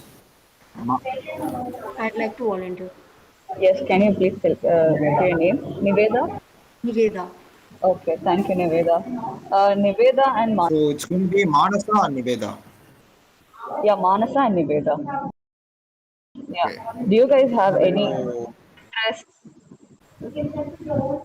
Any interest we were online? open to anything. Can we take Harry Potter? Yeah, sure. Manasa, Manasa, you okay with Harry Potter, right? Yeah, sure. I'm not very comfortable with Yeah. Harry Potter though. okay. One is not Can you comfortable with. mention some of the other preferences that we could So choose I will from? just give a general McDonald's case. Is that okay? Yeah, Judge, 1 second, Judge, 1 second. Yeah. Okay. Manasa is the one who is not comfortable with. No, Niveda. I'm not comfortable with Harry Potter. Manasa Niveda. suggested it. Niveda. Niveda is not comfortable with Harry Potter. So let Okay. me say that I will give him the McDonald's case. Other than Niveda, are there anyone else at all? We'll complete this quickly that way, guys. There is nobody other than Manasa here. It's such a big franchise, guys. I'm interested in Harry Potter. Okay, what's your name? Maitri. Maitri. Okay. Niveda, can So it's going to be Manasa and Maitri. yeah. Okay, I'm audible just to check if my mic's working this time. Yeah, it Yeah, is you're audible. working in the name. Okay. So we will be having Manasa and Maitri for this round. Yeah. And Shakti, could you just post that Harry Potter scenario for them? Yes. Yes, sir. Yeah, Yes, sir. okay. Okay. Okay, Manasa and Maitri, please steer it, and your preparation time at 10:40. 10:45 your preparation time gets over. Okay. Excuse me, who's the defendant and who's the plaintiff? Oh yeah, sorry. Okay, the case is filed by Ministry of Magic, that is the plaintiff, against Harry Potter, the defendant. The plaintiff will be Manasa and the defendant will be Maitri. Manasa represents Ministry of Magic and Maitri represents Harry Potter.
Guys, your preparation time is over.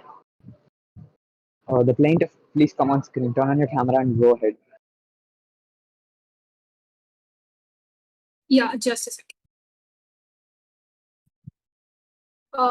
Can you guys see me? Yes, the defendant, the other person. Yeah, just a second.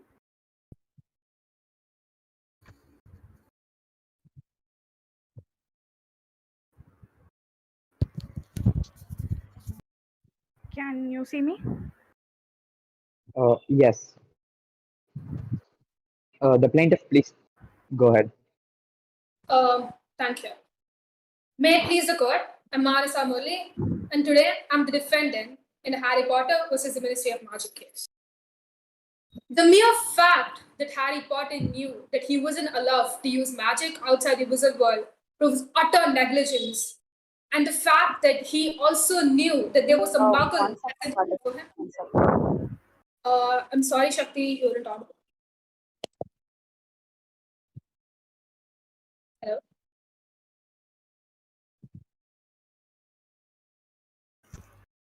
Can you guys hear me? Yeah. Manasa, you may continue. Okay, thank you.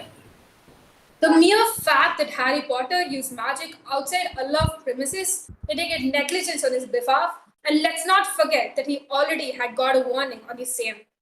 If everyone could use magic in the Muggle world in the name of self-defense, the world could be a place filled with chaos. And the reason this law exists itself is to prevent people like Voldemort to take control of the world and to use his powers for his own monetary gains. In this case, the law plays a tremendous role in monitoring controlled and restricted use of magic and maintaining world order.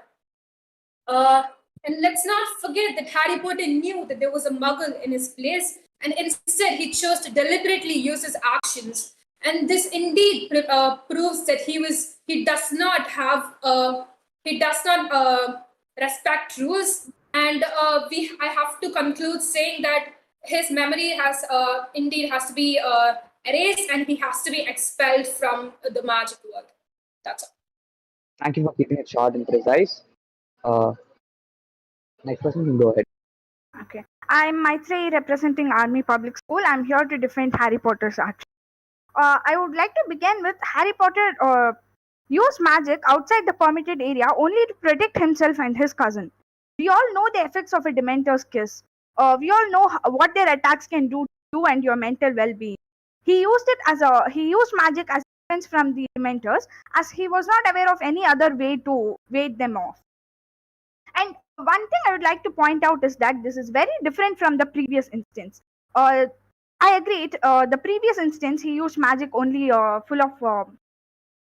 he was full of rage and bitter, out of pure bitterness towards the Dursleys.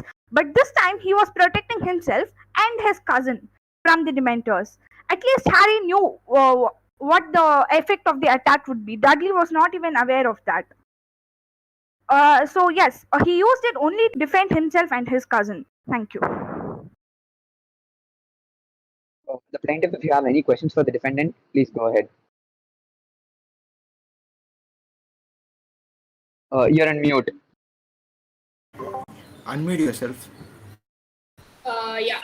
You guys, I'm audible, right? Yes, you are. So Yes, you Harry are. Potter knew that he wasn't allowed to use magic outside the wizard world. Yes or no, please? Yes, he was aware. Okay. Harry Potter also knew that a muggle was present in the happening of the event. Yes or no?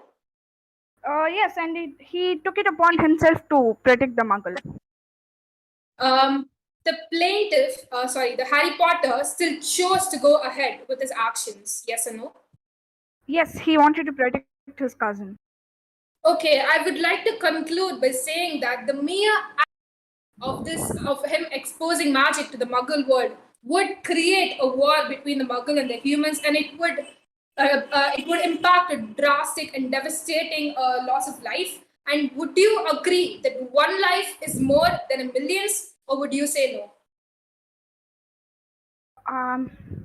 I don't know. I present my case. No.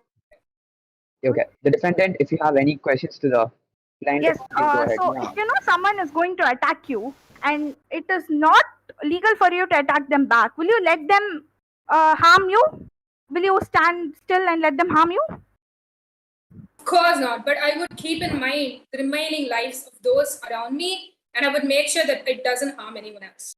And the mere act that Harry Potter did itself chooses that he did not keep in mind he did not keep in mind the fact that it would indeed create a war between the Muggle and the humans and would result in devastating loss of life. Harry Potter did not harm anyone. He was protecting his cousin.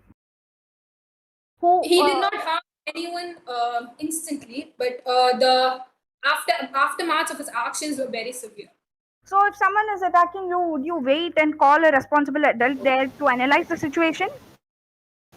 Of course not. I would not. But like I previously mentioned, I would keep in mind the remaining scenarios, and I would act accordingly. I would not take rash decisions. And like you said already, that Harry Potter acted in rage, and I quote, he acted in rage and dislike for his cousin's family. And so Harry Potter was not in a state of mind, and he was, of course, threatened. I agree, but his decision was rash, and in fact, he already got a warning for his actions. And the second time, this warning would not pay heed because this is not an act which can be taken for granted. So my last question is, you yourself said you would not have sat still in that position. So why do you expect Harry Potter to sit still?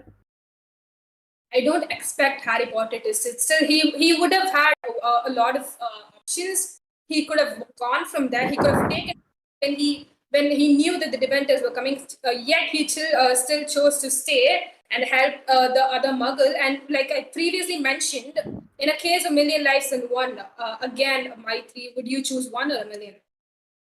Only guys. one, and he did not harm No. anyone. Guys, Conclude. conclude, please. Okay, no more questions. That's it. Okay, Judge, if you have any questions, go ahead. So we have completed with the question and session. I'm gonna ask one question to the defendant, Maithili. So it is a very known fact that Harry Potter, the who's the famous the boy student in the Hogwarts. So, but he's been indulged into such kind of an activity. He being very famous and even a role models to the upcoming the graduates from the Hogwarts school. He's been indulged in such an activity even after knowing that he is not supposed to use this sort of a magic outside the school. What do you have to say for this? He only did it as a form of self-defense and not for any other purpose. No, this is all you have to say. Any other elaborate explanation for this? Actually, that's all I have to say. He did it only for self-defense, not for any recreational purposes. Okay, I have a question to the plaintiff Manasa. So it is all known that Harry Potter is not mentally stable whenever he find Dementors around him. So as a means of a self defense, he has used this magic even though it's not illegal. Won't you just consider this particular fact? Yes, Your Honor, I would agree that he wasn't mentally stable, but at the same time, he also got a warning because previously it was acknowledged that he wasn't in his right mind. But the same act twice suggests that it was utter negligence and complete irresponsibility on his behalf. And I hope that Your Honorable Judge and the jurors would agree to the same. Yes, thank you so much. We are wrapping it up for this particular round, and we have the next two participants. We'll call out their names or any volunteers. May I volunteer? Yes, the volunteers, could you please give us your name? Sai Once Vaishnavi. again. Sai Vaishnavi. Okay, Mridula and Sai Vaishnavi. Yeah, Mridula and Sai Vaishnavi. Yeah, thank So I you would guys. also request one thing. Can I request one thing? Yeah. I would request the judge to give like general cases because I'm not familiar with like Harry Potter or Suits because so I would just sure, no problem. We general also have cases. general case. Yeah, Thank just you a so second. much. Shakti, hold on, hold on. Sorry, Yeah. before that, could I just Guys, all of you mute yourselves so only one person speaks. Yeah, thank you. Judge.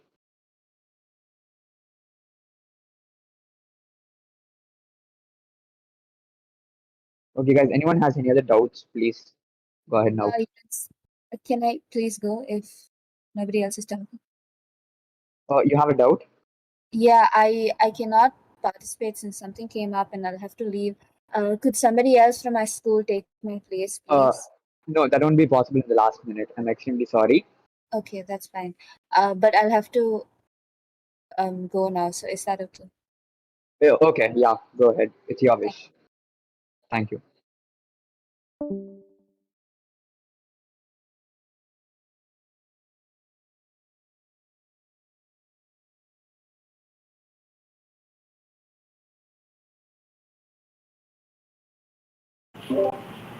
Excuse me, did I get the case or not yet? Excuse me? Wait, give me 2 minutes. The judge and the health is speaking right now. You will get your case. Sure, thank you so much.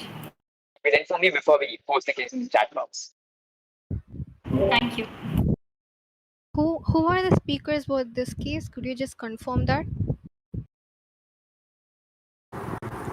I'm speaking.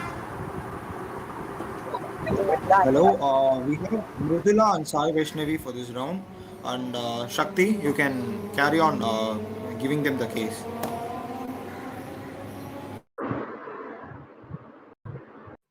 Okay, Mridula and Sai Vaishnavi, you guys no interest in anything whatsoever, so you guys want to middle case, right? Oh, yes. Yeah.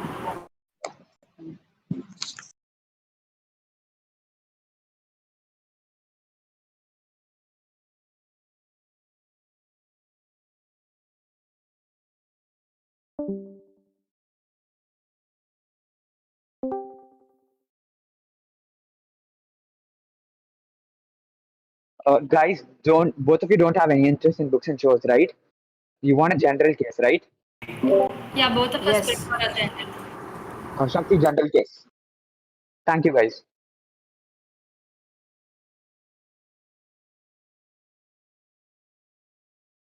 And to all the participants, if you guys can keep it short and precise, it would be really helpful to wrap it up in time and go to the finale at 1 o'clock.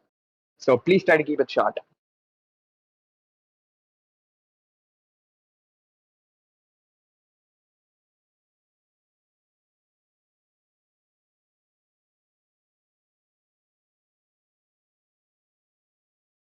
We've got the case. Could you please say who's for prosecution and defense?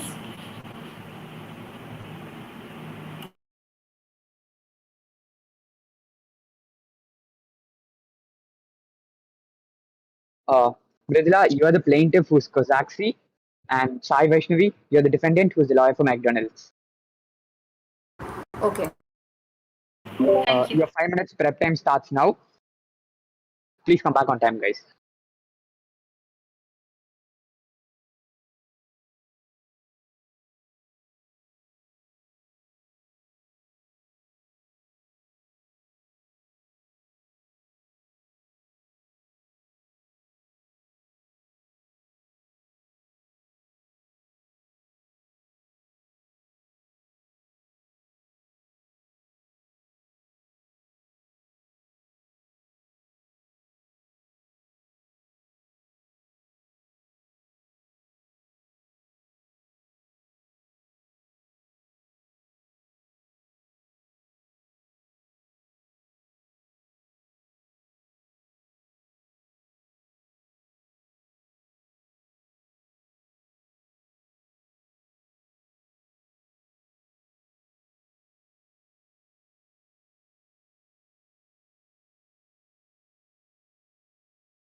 Guys, your time's up.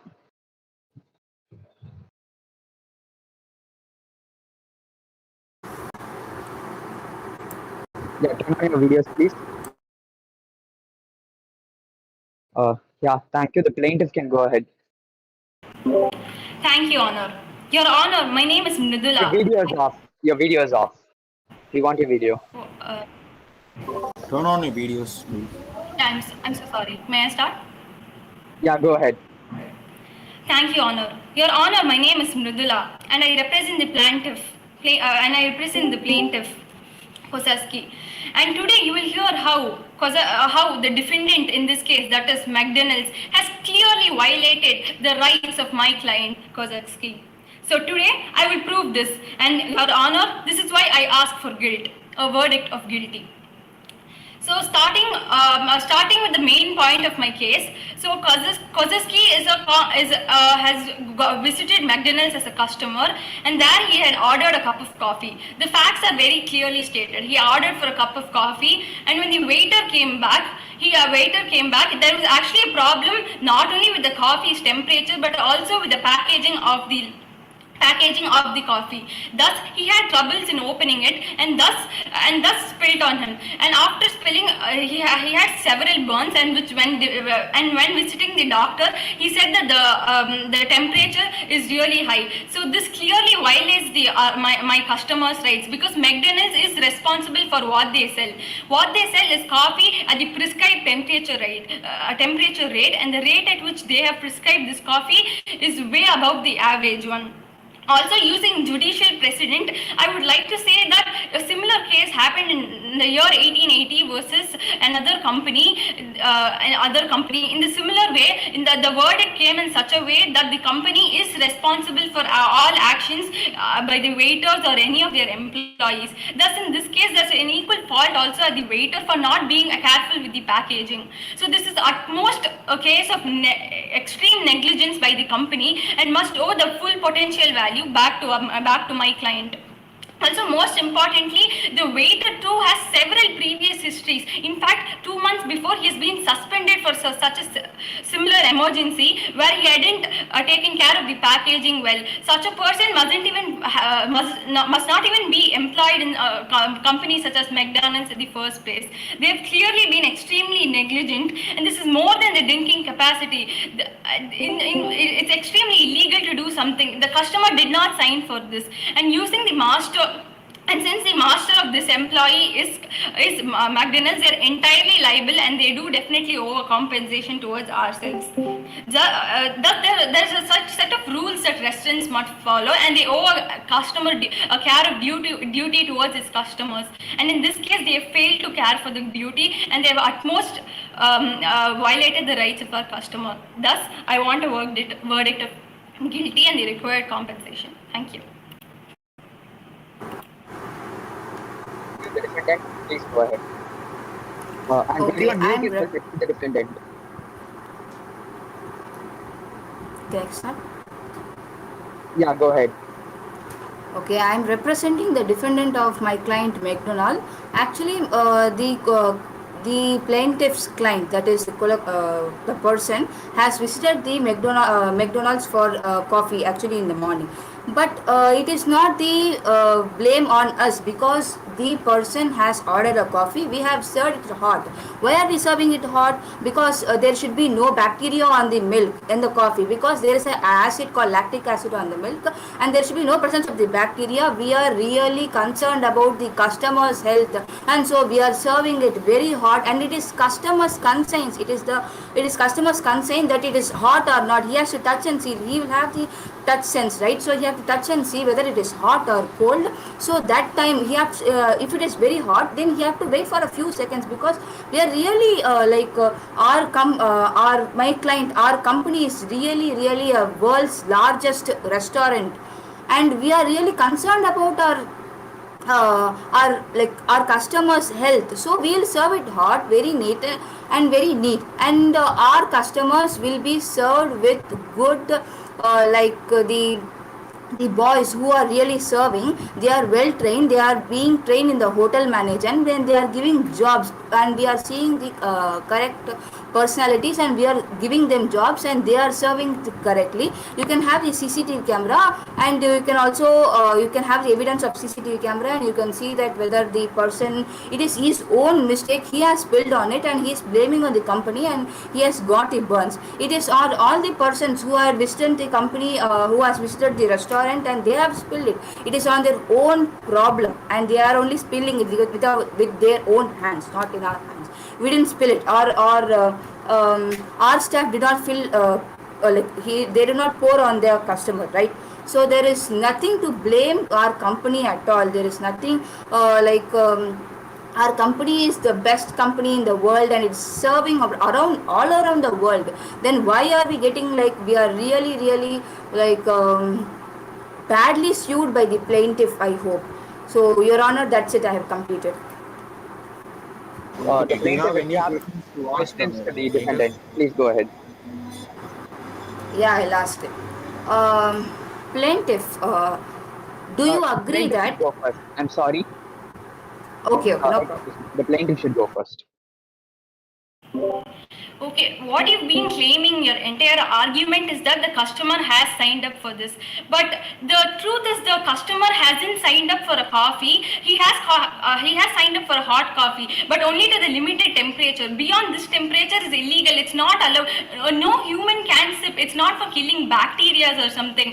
Life is more important than killing bacteria. It's at such a high temperature that he's caused several burns. In fact, if you using judicial precedent, there was this case where there was a case against a motor club and a spectator, and just because and a spectator, that the motor club was held guilty because of an injury that was caused to the spectator because of one of their racer cars. This is just a similar incident. It has almost a similar situation, also the same facts. So I would and the same facts. So moving on to my first question, you keep claiming yourselves to be a okay. The first question is you keep claiming yourselves to be a very big company. So why should that be a response for a complaint against it? Because we have been serving all around the world, and this mistake is not a common thing, because we are very well. And why did we get a name called a big company or the largest company in the world? Because our hospitality to the customers who are coming to our restaurant, and that is why it is claimed that it is largest restaurant in the world. My second question goes like this. So, in my previous argument, I had placed that the waiter himself isn't very good at packaging and has been suspended before.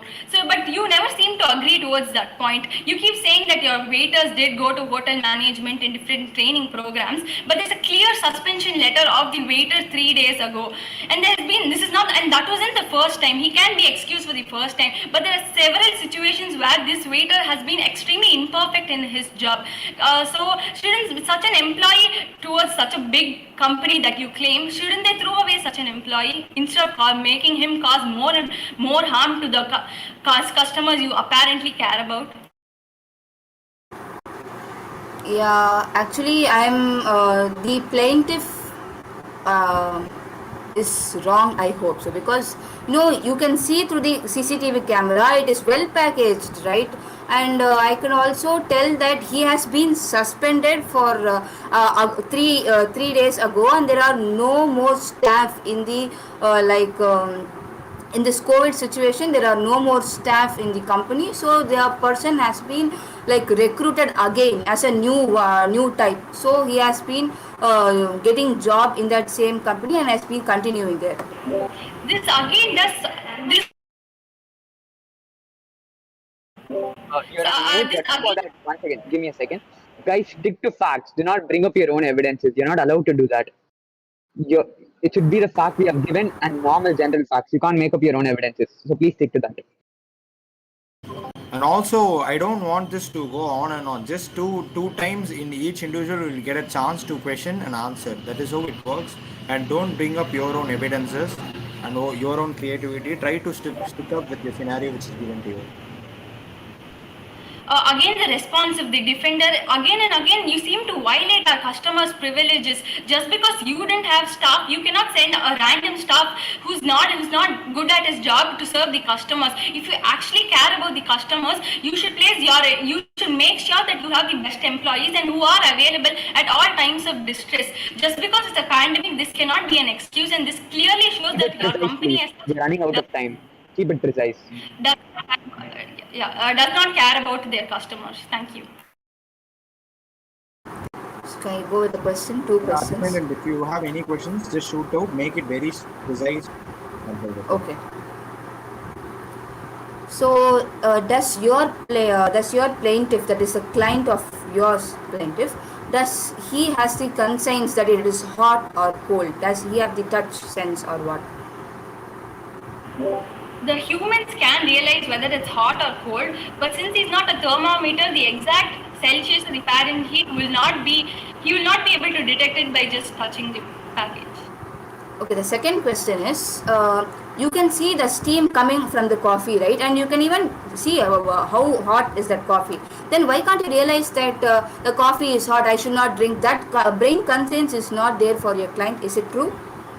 You cannot see steam without opening it. So he had to open it in order to see the steam coming out, and that's how this accident at the first place even happened. Actually, the coffee has been the third question. Okay, the coffee has been served to the customer, right? Then he will as he has to drink, he will open the coffee and he has to see that whether it is hot or cold, right? You aren't yes or no? You weren't audible at the last part. Okay, I'll repeat the question again. The customer, actually, it is a general point. The customer should be aware of that the coffee is hot or cold. Is it yes or no? Yes, of course, my customer did order hot coffee, but not beyond the prescribed temperature. That's it, Your Honor. Yeah, you completed with the questions. I will have to ask one question to the plaintiff, the Kazakhstan. So according to you, you mentioned that the coffee that you ordered was like very, very too hot. So do you specify any particular temperature up to which this is the temperature to which the coffee is supposed to be?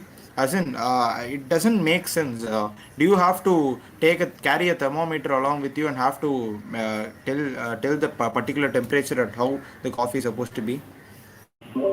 Exactly, our plaintiff wouldn't be able to do that. If he knew the temperature was too high, he would have never even opened the coffee mug at first. First, he just felt that it was warm, and when he was going to sip it, he opened the can, and that's when he got the burn injuries. And it was the doctors who actually gave the temperature and said that at this temperature, no company should ever serve the drink. So the medical reports is on your table, Your Honor. But as mentioned, the packing was all correctly given. It is up to the plaintiff, your client, who's supposed to open it and carefully, right? We had actually found a fault in the packaging, and that's why we are bringing up that as one very strong argument in my case. So, okay. I have a question to the defendant. The packaging which you Yes, did, Your Honor. which particular material did you use for packaging? Actually, we used a like it is a steel cover which is being tied so that the steel it is not steel, it is made up of steel, it is a steel wrapper, and we will You be mean the wrapping aluminum it. foil? The aluminium foil, exactly, Your Honor. It is aluminium No, I am foil just which is asking like you we the can sit type of as the material. Is it a paper cup or a plastic cup, or what kind of a cup is that? it's a paper cup, Your Honor. So I find that using a paper cup isn't a proper way of packing up and having a coffee of a very high temperature. Didn't you know that it's completely your fault? Actually, Your Honor, the paper cup has been covered by a aluminium foil. So to like just like that, it is being covered carefully and it is served to the customer just like that, Your Honor. So he is asking an gain of $200,000 for his sufferings. What do you say for this? It is completely it is not at all our problem, Your Honor. It is only the problem of the plaintiff's client. He has to open it correctly, right? If without opening it correctly, how can they blame on us that our packaging is wrong? We cannot You pay conclude. exactly Thank you. the Thank you same for the amount he demanded. explanations. We are winding up with this round. We'll have the next set of participants. Thank you, Mridula, and thank you, Saibal. Okay. Thank you. Thank you, participants. Thank you, Judge. Next up, who is volunteering? Volunteer for the next. Yes, please give me the okay. Okay, are you guys okay with the show set of cases, or do you want a general one? I'm fine with either I proceedings volunteer. or some general Niveda. topic. I don't Would have like to have a any general topic. Guys, whoever is other than me and Niveda is on. Can you please mute a second because I'm not able to hear you guys properly? Yeah, Niveda and Yeah, I'd who like was to the have a other general person? topic. Sahil. Niveda, Sahil. Okay. Yeah. Nihal, Niveda and Sahil. Do you guys have any interests in like TV shows like Never Have I Ever, Mean Girls, or anything like that? Yeah, I'll choose one of those shows. Anything's okay. Okay, So Sahil, we'll do go you with have the any? Never Ever Ever. Sahil, are you okay with that show Never Ever Ever? Never have I ever, right? Yeah. Yeah, Never Have I Ever. Yeah, okay, I'm fine with that. Participants, we Okay. have even basic cases like Titanic and Cinderella, so it's up to you guys. Okay, so Never Have I Ever it is. Niveda, are you fine with it? Yes. Yeah, Is I'm it okay with same it. show and We'll then move there's an on. Indian girl, right? Yeah, it's the Yeah. same Yeah. show. Yeah, Exactly. it's that show. Yeah, cool. That's fine. Yeah, okay. So Niveda and Sahil, you guys are okay. So I'll be posting the case now for Never Have I Ever. Yeah, the case has been posted. The case is filed by Paxton, the plaintiff, against Devi, the defendant. Niveda will be, no, Let Sahil Niveda be will, the plaintiff and Sahil be the yeah, defendant. okay. Noted, Judge. Yeah, your time starts now at 11:20. Your preparation time ends at 11:25. Please keep it short and precise, delegate participants. Thank you. And also, I'm just repeating it again and again. We'll stick on to just two questions and two times. let the defendant ask the plaintiff two questions, and the plaintiff ask the defendant two questions. Just you will be given two times chance. Okay. Thank you.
Guys, your time's up. Please come up on screen.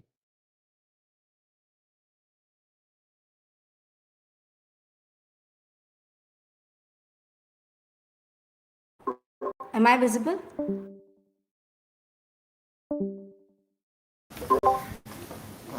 Yes. Sahil, can you turn on your camera? Yeah, both of you are visible. I Iris or actually have Niveda? connectivity issues. So is there a way that I'm not able to switch on my video? So is that okay? Because it's leading to a lot of bandwidth issues. Okay, okay, then carry on. Will that lead to any First, I point want deduction? the plaintiff. No, I will consider it. Okay.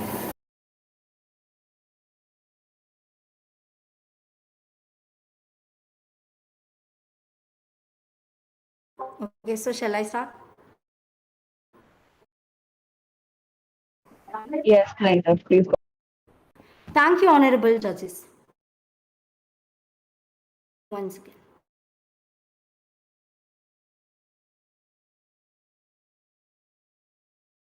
Yeah, I'm sorry about that. Thank you, honorable judges. Now let's look at the facts that we have here. Both the defendant and the plaintiff go to Sherman Oaks High School, and the state of our relationship is rather wavering. I personally know Devi Vishwakumar both as a friend and as a boyfriend for a relatively short period. These are my observations from what kind of a person Devi Vishwakumar is. Here is the kind of person, Devi is the kind of person who does not know the meaning of cause and effect. The defendant has made many wrong choices in her life without any concern regarding the psychological and physical harm it poses on others. And I'm deeply saddened to say that I'm one of the victims of her constant frenzy. The defense might state that it was just an accident, that it was in that brief moment, in that heated argument, that I hit the car. But to me, it was my life. It was my opportunity into getting into an Ivy League swimming scholarship competition. The small actions that Devi does has major consequences. So how many accidents does it take for Devi to realize that her actions have consequences? Thank you. That's it. The defendant, you get your time. Yeah, can you give me a second? Can I start? Yes, you can. Cool.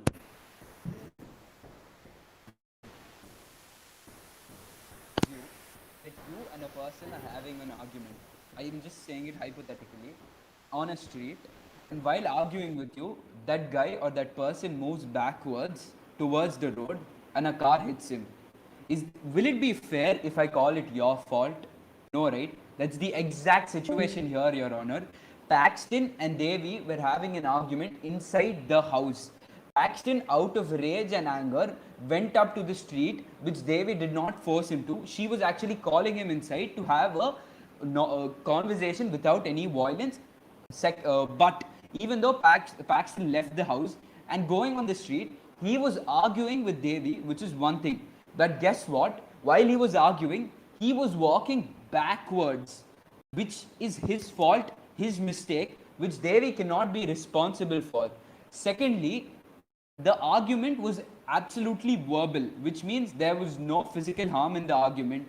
Thus, the argument doesn't have any relevance to the incident that took place, that is the accident, which means Devi second again doesn't have anything to do with this accident. It is purely the fault of Paxton because he did not see the car coming by while he was crossing the road because he was busy arguing with Devi, which is basic common sense that he should look right and left before crossing the road. Thirdly, Your Honor, everyone knows Paxton is a tough guy, being a professional athlete and a swimmer. Can you tell me that someone as weak or as thing as Devi can actually push Paxton 4 feet like 4 feet apart? Obviously no, right? Which means Paxton went there on his own will, which again makes Devi absolutely innocent. This means that the case filed by Paxton is absolutely baseless and my client should be freed from all charges without any further delay. With this, I'd like to rest my case. Thank you, Your Honor. Okay. Do you have any questions, defendant, to ask? Yes, I do have.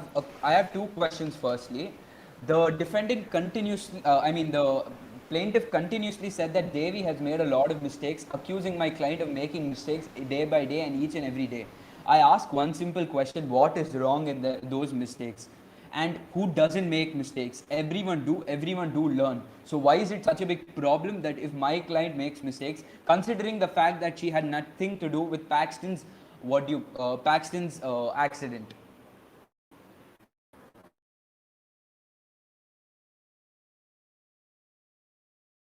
Can I answer? Yeah. Yeah, So you the can. defendant,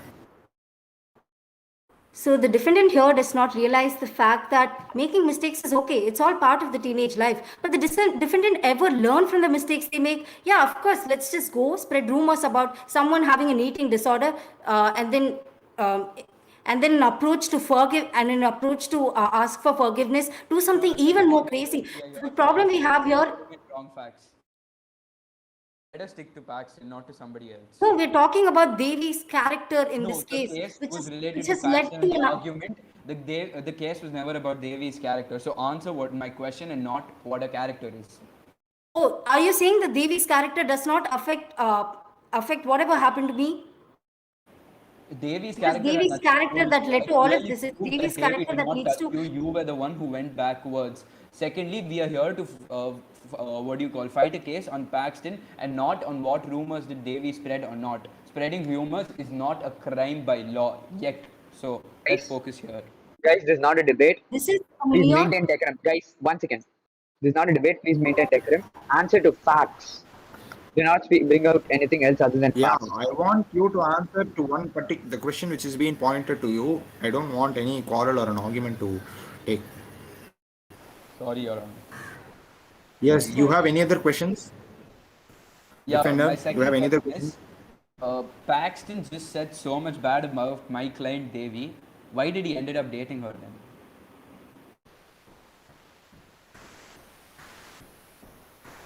Paxton never Yeah, dated defendant. after this particular incident. It might have been a different situation, but Paxton has his own reasons. And how is this not a question about Paxton's character? This is a decision that Paxton is taking throughout his life. How is this relevant to the particular incident? This is relevant to your thing because you said Devi was immature. Okay. Guys, wrap it up. Okay, defendant, do you have any other questions to ask the plaintiff? No, that'll be all. Okay, plaintiff, do you have any other questions?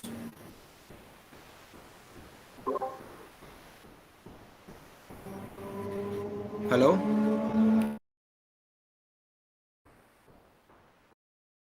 Hello, plaintiff, do you have any other questions to ask the defendant Sahil?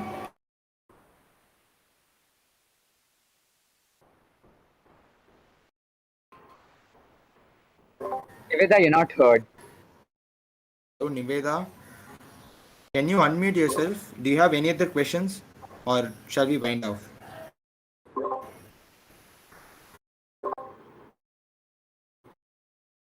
Hello, Niveda, Niveda? please check your mic. You're not audible. She's unmuting, but she's not audible.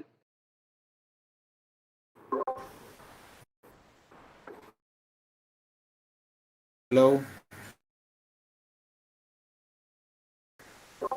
Hello, Niveda? Can she text the question on the chat?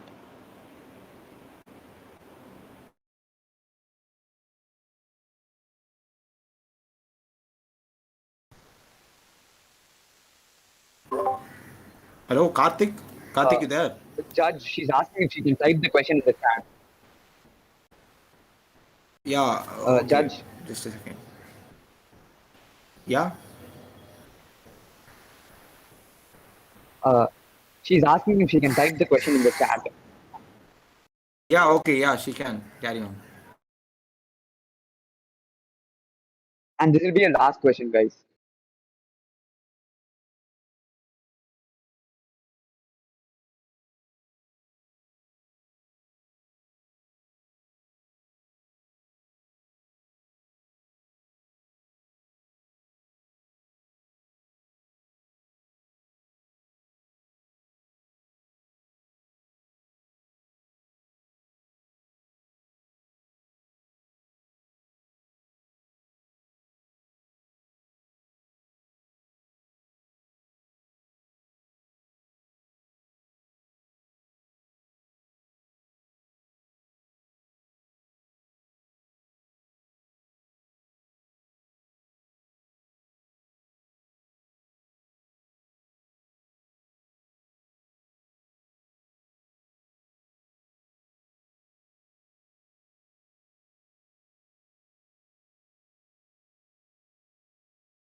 So, Your Honor, should I also type the answer or can she hear us?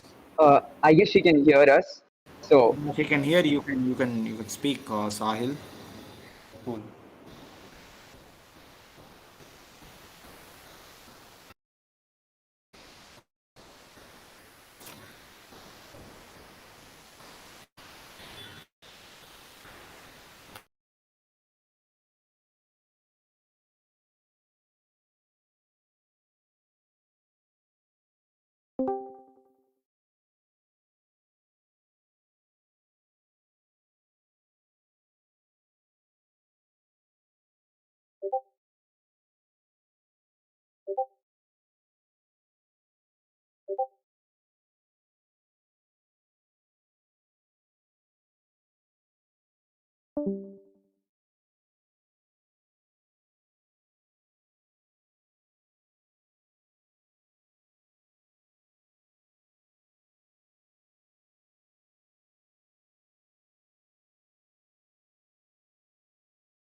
So Niveda, have you typed the question? yes, yes. Type the question. Sahil, you can answer it, please. Sahil, you can answer. Sahil, it's taking so much time. Cool. So the answer to her question is quite simple. First and foremost, whomever Devi intervened were her friends and not somebody whom she did not know at all. And most of the times when she intervened, she actually had the intention of helping others and not with the intention of doing any losses. Secondly, uh, did she ever cause physical loss or anything to others? Just once, but that's not relevant to this case, and she did apologize for that, which makes it clear. And the person who she had caused did not file a lawsuit against her, so it doesn't have any relevance here. Thank you. I have another event. Can I go? Yes, we are completed, please. Cool. Wait, but Thank for that, Judge, do you have any questions?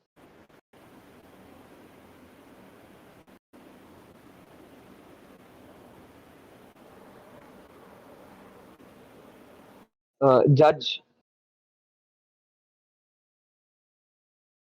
Yeah, we'll wind it off. No questions Okay. from my side. Thank you, Sahil and Niveda. Thank you. We'll Thank have you. the next two calls.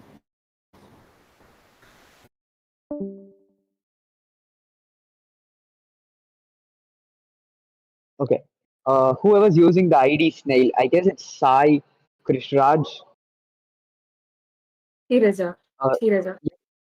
you wanted to go up, right? Yeah. Anyone?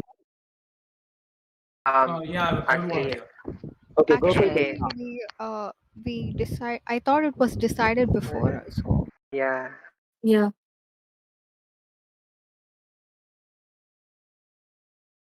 Okay, my bad then. It's Ganesh and Preeti now.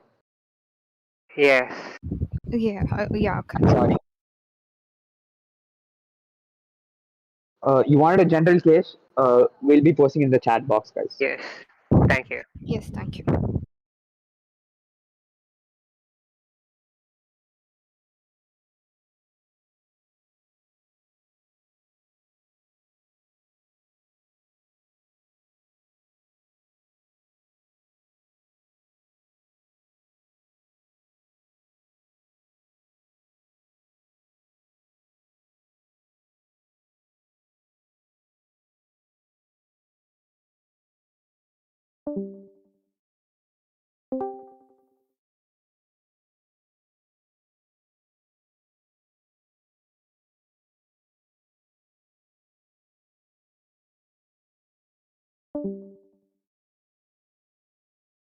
Who will be the plaintiff and who will be the defendant?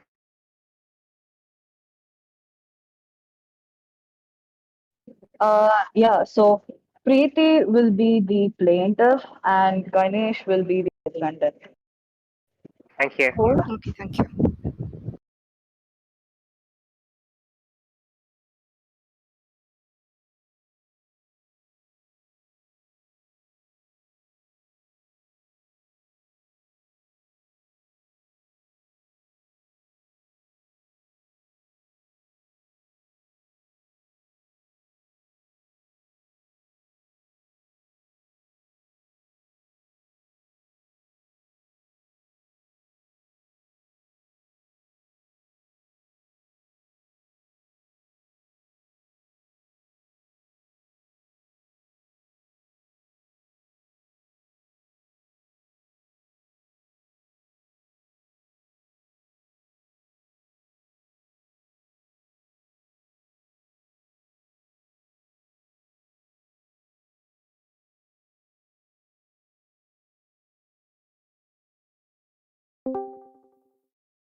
Guys, time's up. Please come up on the screen. We are running out of time.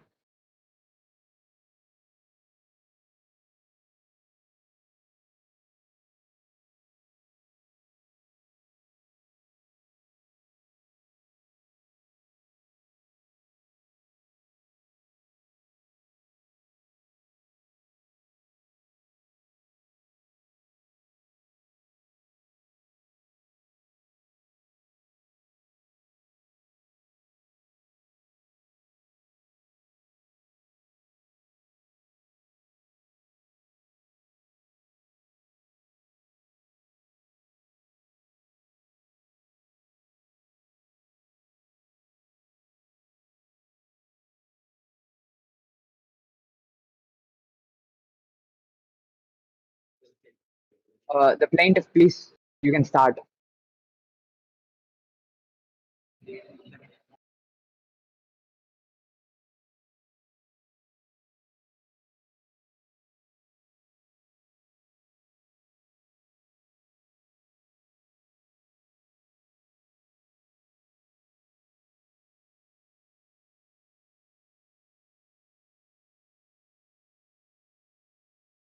Is plaintiff speaking? I'm not able to hear her if she is.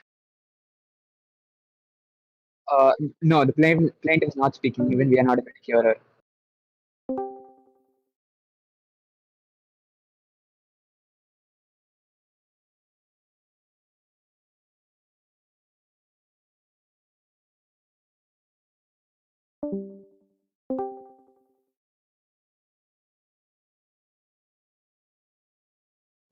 Preeti, are you there? Yeah, I'm here. Am I audible? Yeah, you're audible now. Please go ahead. Yes. So I'll be speaking for the plaintiff, and Raven Ross, the defendant, is guilty of being negligent, and he has been uh, he has been under alcohol influence, and which is above the normal level, and Lewis was actually near the wall, and he was close to the wall. He was not even in the road. Just because he was in a black outfit and he wasn't very much visible, it doesn't mean that uh, he was not in the road. So it's not his mistake, and it's Raven should be held guilty for being negligent while driving. And his and even though he informed the police, the 911, there was an accident. Just because there's no motive or intention in this act, it doesn't mean he's not guilty of negligence. And the tort of negligence is does not care about the motive. That's all I have to say.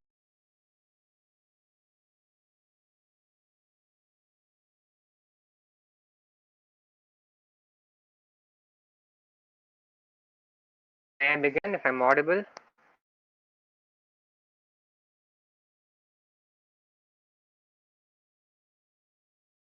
Judge, heads, anyone? Am I audible? May I begin? Once again, the head is not. Yeah, yeah. The head is judge is not able to hear you. Any of you? Yeah, now Once again. it's audible. Now it's audible. Yeah, you may continue. Okay, then do you want the plaintiff to go again? Because the plaintiff already Yeah, I want the spoke. plaintiff to go again. Sorry, there has been an internet issue with me. So, can the plaintiff repeat it again from her point of view? Plaintiff, you're on mute. Sure, Judge. So actually, I request the court to hold the defendant guilty of being negligent and serve him and give him a jail sentence for like 10 years. And this is because he was driving at around midnight, and he was also intoxicated, which was above and his alcohol level was above the normal normal percentage. And we can consider him guilty because just because he called the police and informed about the accident, it doesn't mean what he did is right. Did is not wrong, and the tort of negligence does not give importance, or its motive is not relevant when it comes to the tort of negligence. So even though he informed the police and he didn't have an intention to hit Lewis, Raven is guilty and should be held guilty. And and we also request for Lewis was close.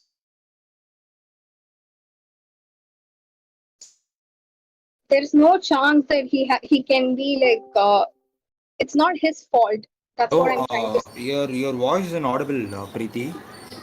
Hello, Karthik. Is it for me or even you can't hear her voice? Judge, even I can't hear her voice. Okay. Can you check it out with Preeti? Is she having any internet network? Preeti, just start from the middle again, please, and keep it short this time. We are running out of time. I'm extremely sorry. Yeah, sure. So, am I audible this time? Hello, Preeti. Hello, Preeti. Are you there? So, Hello? Yeah, Preeti is audible for us, Judge. Oh, Yes, I she's can hear you. audible. So can I Yeah. audible this time? Can I continue? Hello? Hello. I'm not able to hear your voice. Hello. Neither is she audible to me. Am I audible now? Yeah, I'm Ganesh's voice is audible. Preeti voice is inaudible for me. Okay, Preeti, just go out of the VC and join again the VC.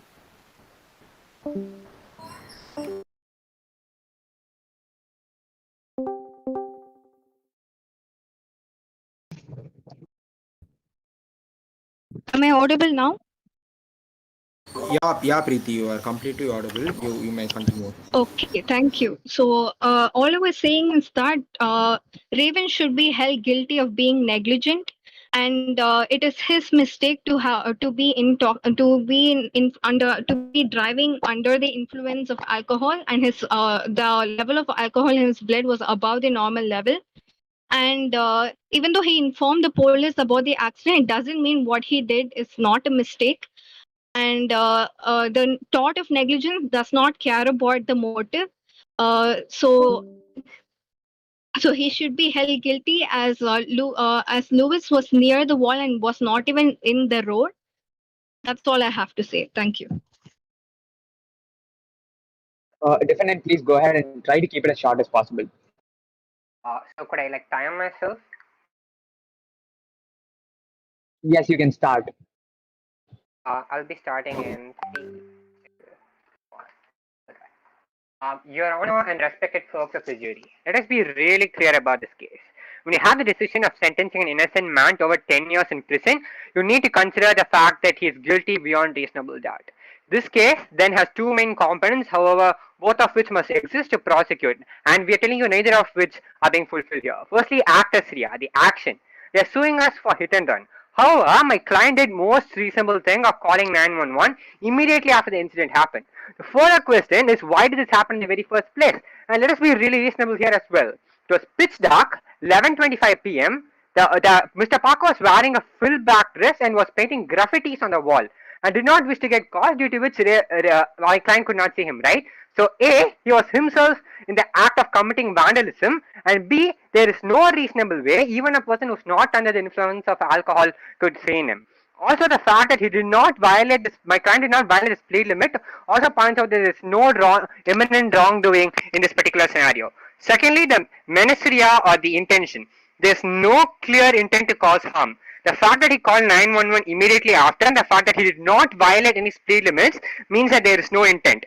Why would such a person have any intent of harming anyone when this speaks to the character of my client? My client is a person who cares about their personal well-being and who cares about obeying laws very, very clearly here. With this in mind, I asked the judge to dismiss this case immediately and declare this lawsuit frivolous. And with this, I'd like to raise my case as well. Thank you. Okay. Do you have any questions? Yes, I have a question.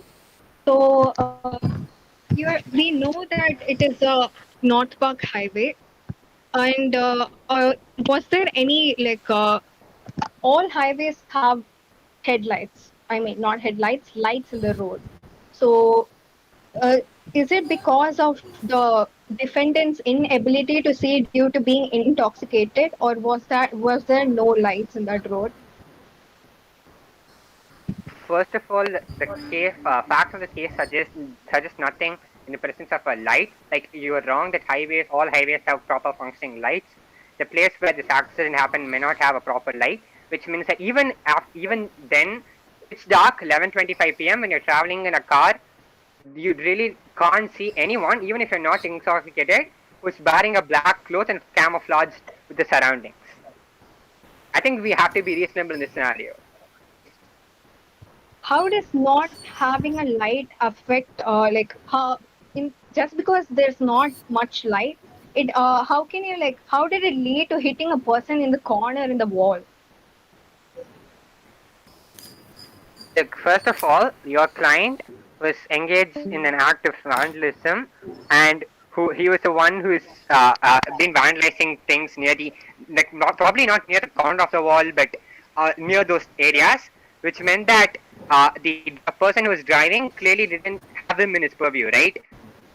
So I think it's really fair to say that even if it's like around the corner of the wall, when a client was like probably slowing down or moving ahead towards like say the left-hand side of the platform, which is where legally drivers are asked to drive through the lane which the drivers are required to take legally if they are driving at a particular speed limit, which my client was adhering to. Clearly, the fault of your client was painting in those areas. Okay, my last question. I would like to ask the defendant panel if he is aware that motive or intention is irrelevant when it comes to the tort of negligence. And again, judge, to be very clear, case really clearly states the family wants my client to serve the jail time of 10 years.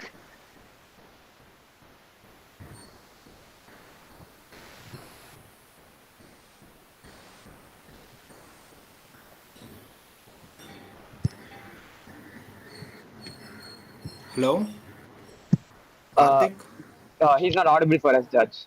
Ganesh, Okay.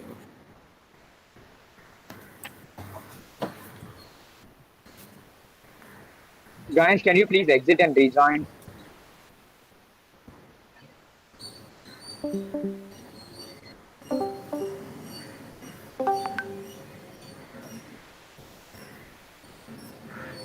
Am I audible Ganesh, now? yes, you're audible now, Ganesh. So could I answer the question again, the last one? Uh, just continue from the case clearly states. I'm sorry, your voice is like breaking really badly for me. Okay, can you continue with the case clearly states? Case states that the family is suing my client for 10 years in prison. Any form of imprisonment means it's a criminal case, and any form of criminal case means that you have to prove both intent and action to act as a ministerial.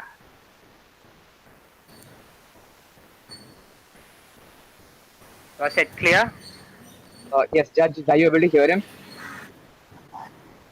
Yeah, I was able to hear him. Defender, do you have anything to say? Yes, Chair, I have a couple of questions.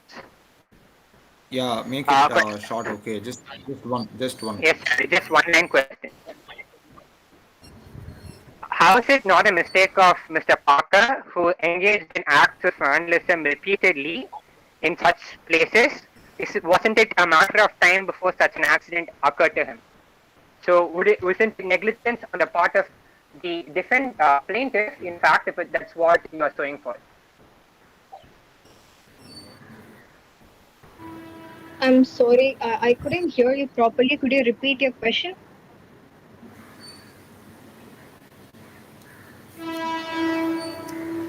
Hello?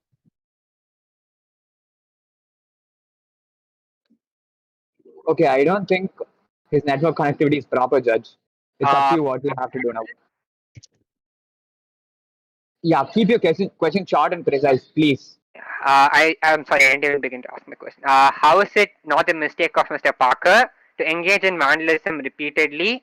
And wasn't it a matter of time before such an accident occurs, which indicates that it was actually the plaintiff's own fault for not paying heed to such incidents? We can't say that it is his fault. I don't disagree with his wrongdoing of vandalism, but it's not relevant to this case. We're talking about the hit and run case. Like we are accusing Raven. We are saying, so it's not even relevant to this case. It's another case. Last Okay. question. No, no. Okay. We Okay, are running short make of it time. short. Okay, cool. I understand. No worries. Okay, so we are finishing off with the questions round, and I just have to ask one question to the plaintiff. So you filed a case against the one the Ross was driving the defender's client. So what do you have to file a case is that what were you doing after 11 in the midnight doing painting at the wall? Uh, uh, I'm. it's not it's a different case. It's not even related to this. Just because I'm there, my just because my client is there near the wall, it doesn't mean it's okay for someone else to hit him at that time. I'm not saying what he did was right, No, but it's not relevant to this case. the point is why was he wearing a black color dress? Was he doing any protest, or was he against any particular issue, which was why he was wearing a black color dress fully covering up his face? Was he doing anything wrong or illegal? No, he wasn't doing anything wrong. And wearing a black color dress, it's like very common. Everyone wears it. So No, it says that he was completely camouflaged. He was completely wearing a black color glove and something like that. So why do you have to do like that then? it's a person's personal opinion or personal liking. We can't say that is wrong. Okay, one question to the defender. So let me say that he was painting at the wall. He was doing any illegal thing. But what made you to drive your car into the platform rather than the roads?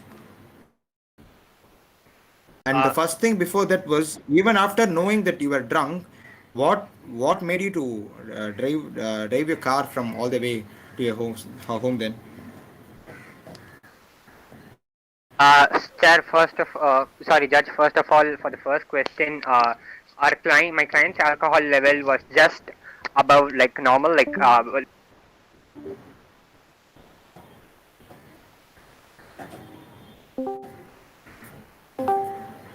Hello, hello, Ganesh. Hello, Karthik. Is his Ganesh, voice audible? just now rejoined. Yeah, now you're audible, Ganesh. I'm sorry for Yeah, this. Ganesh. Just to quickly answer your question, my client's alcohol level was 0.8%, which meant that he felt safe enough for him to drive his car. And on to the second question on why did he go to drive along the platform? Actually, it was like a highway, so it was like not pretty much platform. Mr. Parker was actually vandalizing property along the highway lines, which is the lane in which drivers are legally required to drive if they want to like drive at a particular speed limit, which the case clearly states, Judge. Okay, thank you both of you. I'm winding up with this round. We have the next two participants. Thank you, Preeti and Ganesh. Thank you, Judge.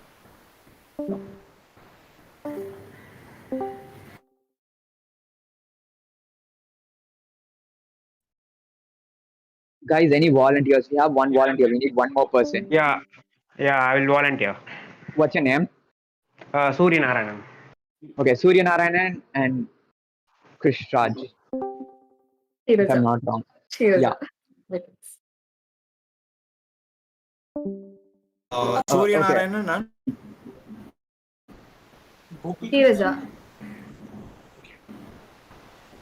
Hireza. Okay. Okay, you want the Uh, general ones or Titanic, what do you Cinderella, prefer? anything like that?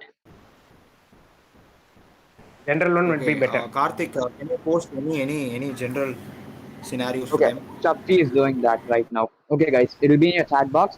As Okay. soon as we post it, your prep time starts.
So who's the plaintiff and who's the defendant?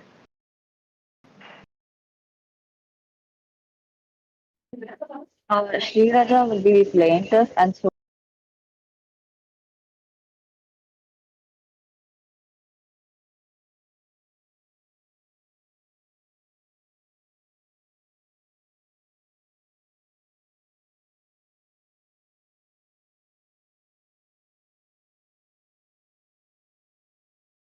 Are you able to hear me? Who's the plaintiff and who's the defendant?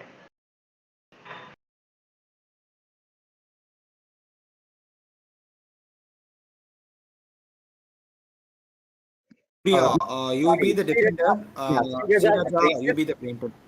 and you're the defendant. I'm sorry, guys.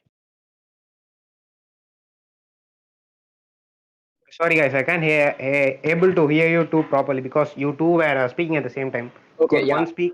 you're the defendant, and Sriraja is the plaintiff. Yeah, okay, thank you. Our prep time starts now, right? Uh, yeah, okay, I'll give you guys 4 minutes. Just keep it quick, guys. We are running out of time.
Participants, your time's up.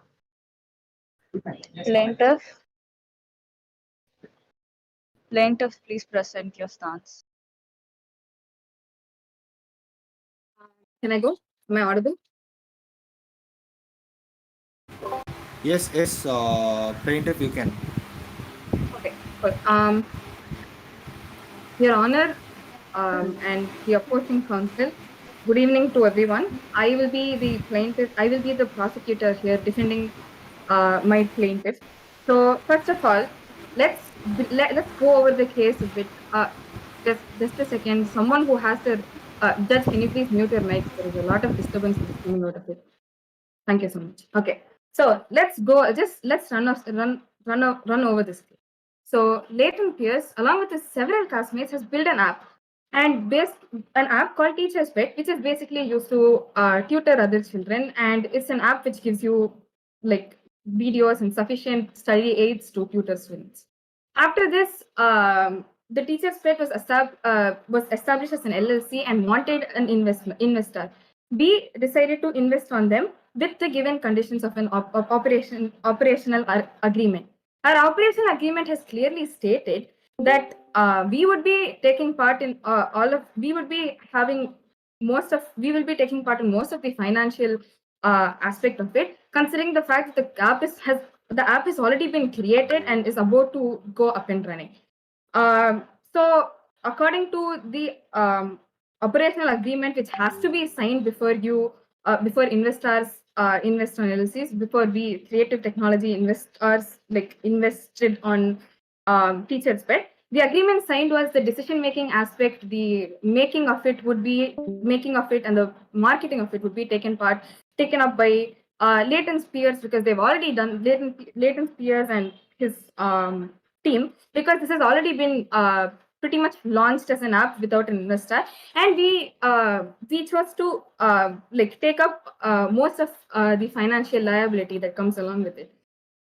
Now, knowing that there are rumors about the app on the market saying that it is promoting, now during the relaunch, now knowing that there are rumors that says that the app is helping the students to cheat. First of all, we believe that this is something that has to be taken care of by, should have been taken care of by the decision-making team and the functional team, because this is first of all their job, and secondly, you have to promote yourself in ways where you are showing that you're not involving yourself or helping other children cheat or basically come off as a fraud. Because of this, we have lost a lot of profits that we have invested. We have lost a lot of money that we have invested on this project, just because of the carelessness of the members and the members of the decision-making team. When the members have when coming up with the design of their application and how they want to go about the marketing process of it, they could have first of all they should have come up with a proper plan where there are more security options, or there are more options where basically the doubt of just involving yourself in just the doubt of being related to doing something fraud should be eliminated by the whole process. This is something the decision team didn't work on, and based on the contract signed, we have given them full responsibility based on this action. So trusting them and investing on them has made us lose a lot of money because of their carelessness and because of them not basically doing their job properly. We don't think we should take up most of the financial liability that comes along with this. And now that we have faced it, we think it could have been avoided by just some amount of attention and proper decision making and organizing of the members of the app building and designing and marketing team, which Leighton Pierce and his several classmates have been doing for a long time and already have their team set for themselves. So just because of their carelessness and their breach of contract, we'd like to sue them for this. You may conclude, yeah. Yeah, and with that, next I want to hear it from the defendant. Yeah, sure. Good morning, Judge. I'm G. Surinaranan, and I am the defendant of my client, Mr. Layton. Mr. Layton, who was in his junior year at his high school, developed an app called Teacher's Pet. Teacher's Pet.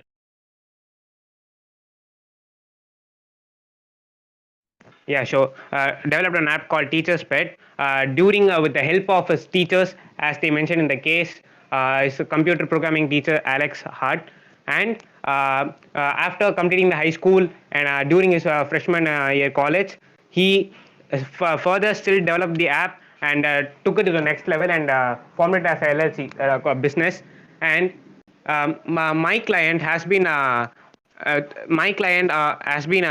made to sue because he has committed a fraud, but these were just rumors. Nobody just concluded that this was a crime, and you can't take anything from the rumors, right? A rumor is just a rumor, and it's not the fact. And the next thing is that since the CTI, Corporate Technology Investments, has invested in us, whenever we are going to a business or sales pitch to make the investors invest in the company or app, we are clearly telling that how we make money, the revenue model, the business model. While the CTI would have listened it properly and would have trusted in us, why would they first invest in the first place? Hypothetically, let's just say we are a fraud. Hypothetically, I'm not saying it, but if you are a fraud, then why would they invest in us? An investor should properly and clearly listen to all the business model, revenue model, all those pitches. So then they should conclude whether to invest or not invest in the business. Due to just a rumor, I mean, the app is pulled off the market, and CTI has been making a huge loss, and they are suing my client for that loss. So I right now conclude that if my client has done any crime, then why would they first invest in the first place? And when it comes to the business, everyone should take the financial obligations, whether it is a loss or a profit. The people who are in the business should take it. And I now conclude that my client cannot be sued. Yeah, so the plaintiff, do you have any other questions to ask to the defendant? Yes, I'm allowed to ask 2 questions, right? Yeah. Okay. First of all, yes, the point made by the defendant was that you can't take anything from rumors. First of all, okay, they are rumors, understood. But they are rumors that affect your app. They are rumors that affect the revenue, the income generation of your app. Don't you think you, as the app creator and the look, we are just investors. We are just giving you money, your job, and clearly by the operational agreement of any investor with an application like this, it's clear that you take part in the whole decision making and functional aspect of your company, and we are only liable to pay most of your financial needs. So don't you Yes, think make it even if reasonable. yeah, don't you think even if your rumors are fake, you should take like action in order to make sure that this rumor doesn't even spread in the first place, because you know it's going to affect your revenue anyways? Well, answering to your question, the rumors has been spread and the app has been pulled off the market. But you have told that the decision making was only that lays in my client's part. See, whenever we are involved in the business, it's not only the CEOs or CFOs or the board of directors who make the decisions. The investors too participate in the board meetings. So they should also vote. Okay, so it's not in the problem of the CEO or my client. You we I mean, if the rumor has to be has to be stopped, then the investors should have also, in the first place, should have discussed this problem. Then what were they doing? All right, so it's on the both side they didn't look after the rumor. Okay. First of all, I would like to point out that you're factually inaccurate, because in LLCs, the owners or the members of your group are the only people responsible in making decisions, and the investors aren't. So first of all, that is false. That is not a point that goes. Secondly, moving on to my question, following that sentence up with a question.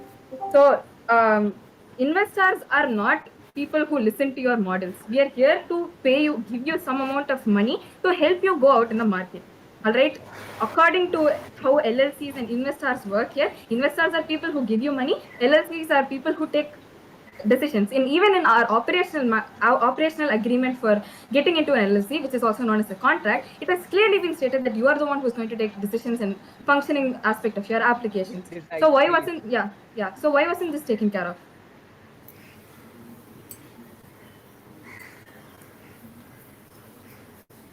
Dependent, do you have anything to answer? Could you able to hear me? Yeah, you are audible now. Yeah, I mean, first of all, the question before the question also you asked the same thing only, right? No. No, what you mean is same. The question you asked is same, right? Why didn't he make the proper decision as you told before? I answered it before. First question was based on rumors. So like you have to take responsibility based on rumors. That's what the second decision also. Why didn't you take decision? That's what you are saying, right? Pretty much, but it's not the same question. Both are the same question. Okay, sure. Answer your question. So you I've said that already you've answered answered for before. both questions. Yeah, do you have any other set of questions you will have to ask the plaintiff, Yes, defendant? just a two questions, sir. Whenever a person comes with a business plan or a model to an investor, how would you first of all invest in the business without knowing everything? Would you blindly trust him and give the money? Do you not see how it works, or how can it reach? What is the market share of it? You don't notice those details. Can I respond to this question? Yeah, you are. Okay. You are supposed to. Okay. We know the market share. We know the revenue you're earning, and we know how your reputation has been since you going to high school and since you started this application in high school and then moved on to college. Based on that, your like the way that you have worked till we invested on you was doing well, which is exactly why we've invested on you. But it still doesn't change the fact that you are the one who has to take care of all the decision making and marketing aspects of your application. Well, also next question before that. Well, also the case states that our app kind of helps the students to cheat. In the first place, when we came to you as an investor to get the funding, you would have probably known how the app works, right? To develop the connection between students and teachers. Then why would you still believe in the rumors and still sue for us? Okay. Okay, it's not that we are not believing in the rumors. We understand how the application works. We are only blaming your team because you haven't marketed your app properly and you haven't considered all the things that would come up with your marketing or the way you project your application. We are not believing in the rumors, but the rumors have affected us, which means you should have taken care of it. Judge, do you have any Okay, questions? Surya, that makes sense. I would like to ask one question to the plaintiff. Okay, so as per these norms, although the defendant, it is completely his idea, there has been a paid partnership between you both, and you are also equally liable and responsible for this. And after this particular rumor which has been spread, why do you completely blame on him then? It is like completely saying that after investing so and so money in the stock, when it ends up to be a very big loss to you, do you end up in the stock market then? The only reason why this is a huge loss is because of the fact that the functioning of the application and the management and marketing aspect of it wasn't properly taken care of. This isn't a loss because of any huge reasons like the stock. It wasn't because of the stock market. It was because of a mistake that was made in the execution process. No, that was to just give a better picture or an example. Let me say, okay, I would like to ask one more question to the defendant.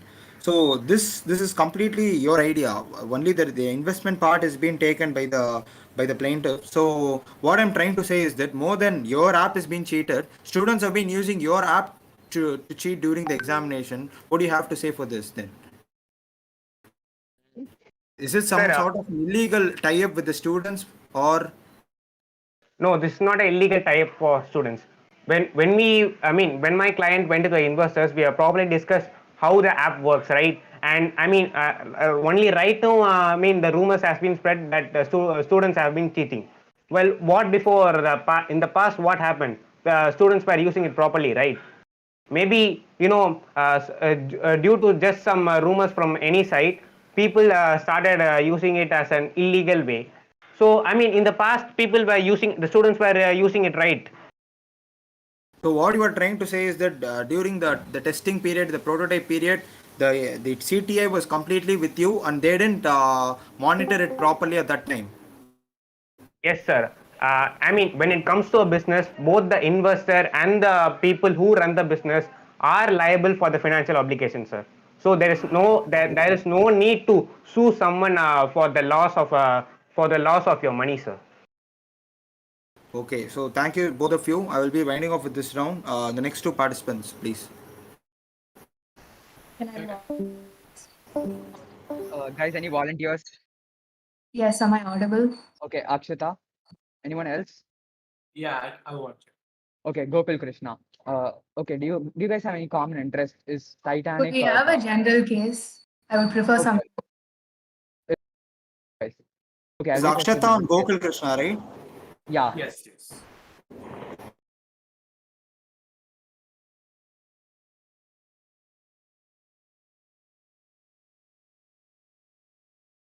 Is it going to be a general case?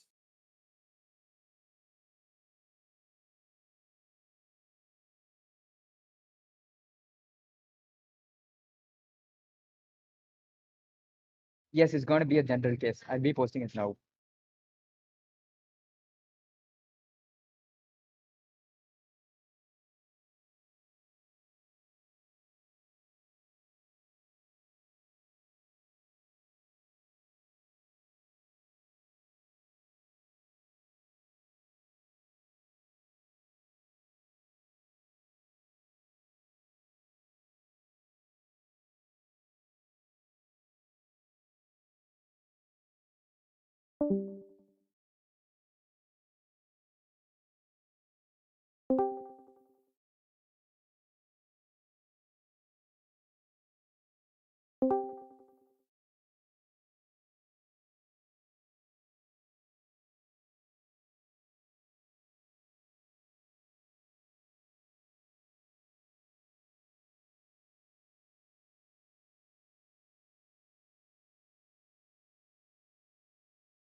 Akshata, you'll be the plaintiff.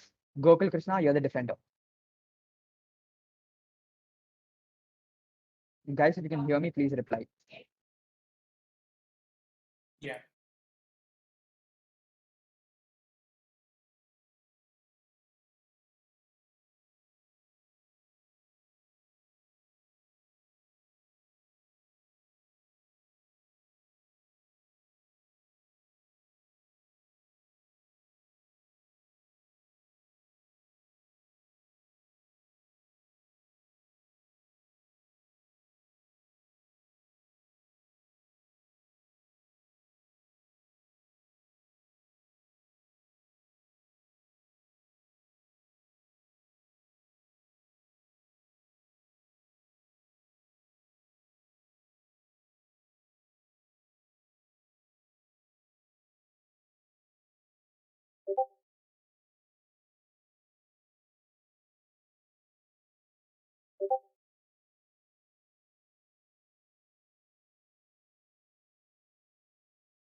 Yeah, I'm sorry. Could we have another story?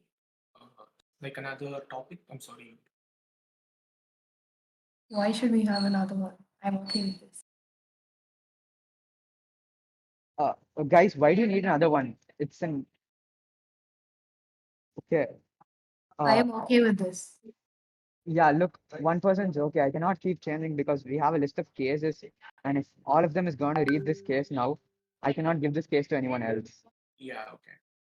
Yeah, please.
Guys, your time is up.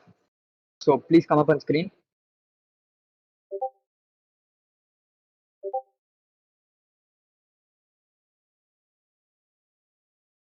I start. Am I audible? Yeah, the plaintiff Akshita, right? Yeah. Judge, can they start? Yeah, plaintiff, you can. First, I want the defender to start. Oh, okay. Defender Gokul Krishna, please go ahead.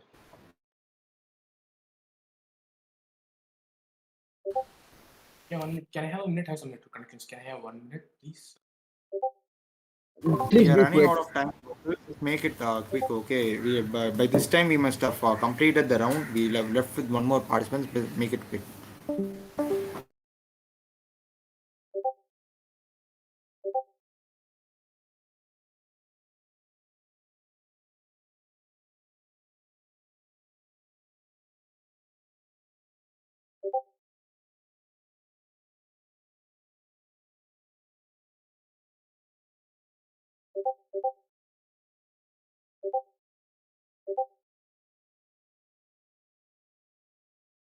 Yeah, I'm Google Krishna from 11A, and I'm the defendant of Fascio Forensics, Inc. And should I explain the situation again, or should I not?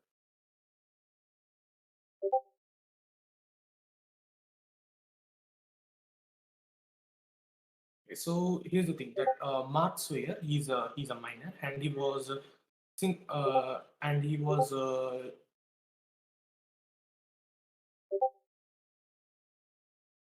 Mark Sawyer's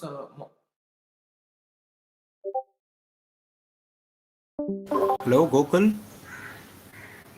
Hello, Karthik. Hello, Anna, Karthik. Gokul is joining again, I guess. Gokul is joining Yeah. again, I Okay, guess. okay. Gokul. Just make it quick, Gokul. Just 3 minutes for you. Just make it precise and up to the point. I'm just saying it. No, it's completely. It's just a fun event. You just take your time. And So yeah,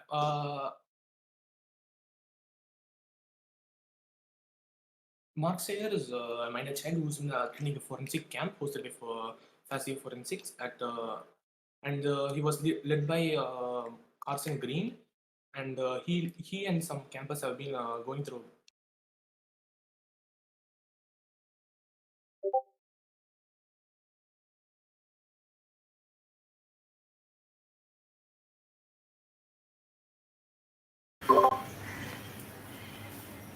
hello.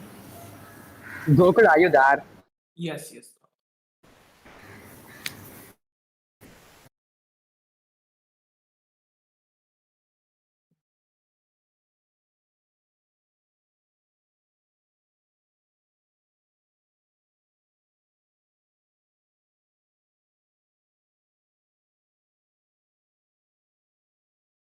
Guys, is Gokul speaking? Okay, Gokul, please make sure your internet is stable. We are running out of time. Gokul, it's completely okay, Gokul.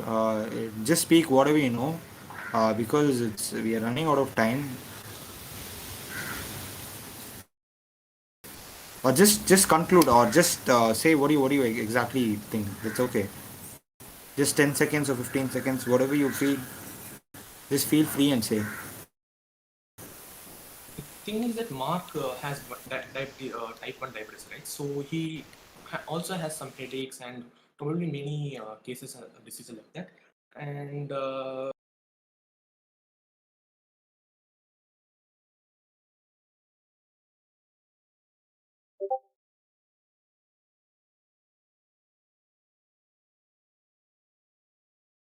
that's all. I can't.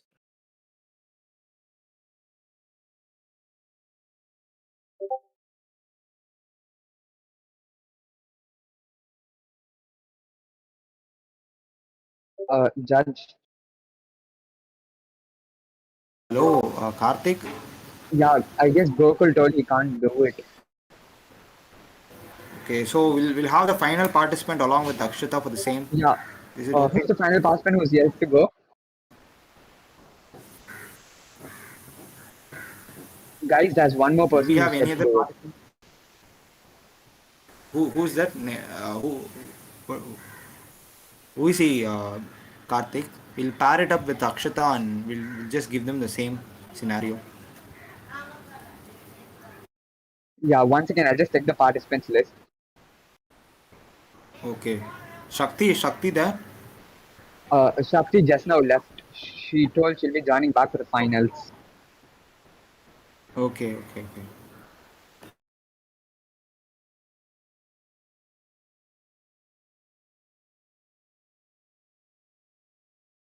Maitri, have you finished?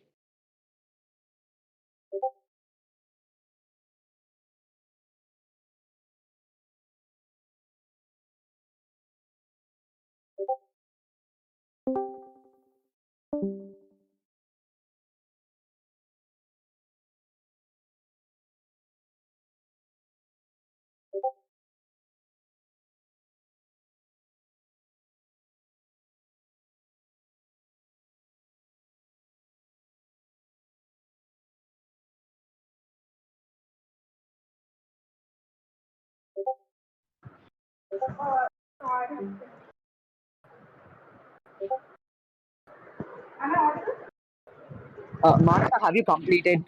Maitri. Am I audible? Yeah, Maitri, you're audible. Yeah, I have finished. Oh, okay, thank you.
Okay.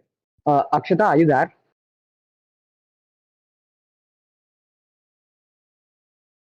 Akshata? Yeah, am I audible? Yeah, actually, what's happening now is you're the last participant left. You don't have anyone else to go against. So, is it okay if you go against me? I have zero clue about this. This is my first time heading this event, attending an event like this. Still going to be the plaintiff, right? As long as you Uh, don't change. yeah, you be the plaintiff, I'll be the defendant. I have no issue Okay. with that too. So, are we getting 5 minutes prep time, or is this? Should I start now? Give me 2 minutes prep time. I'm Sure. extremely sorry.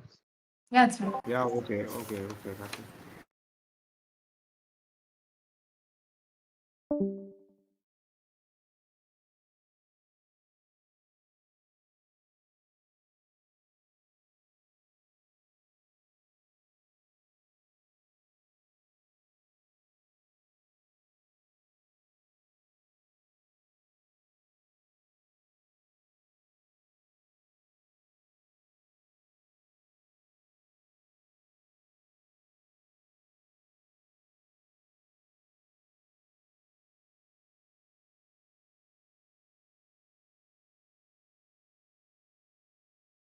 Okay, we can start actually.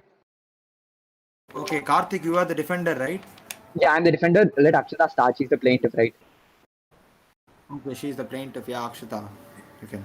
So, let me get started. So, in this case, there are two major legal facts that are very, very relevant. So, let me just list them. So, number one, contributory negligence. So, the defendant, by his own negligence, contributed to the damage caused to my client. Therefore, he is guilty of contributory negligence. Number two, the last opportunity rule.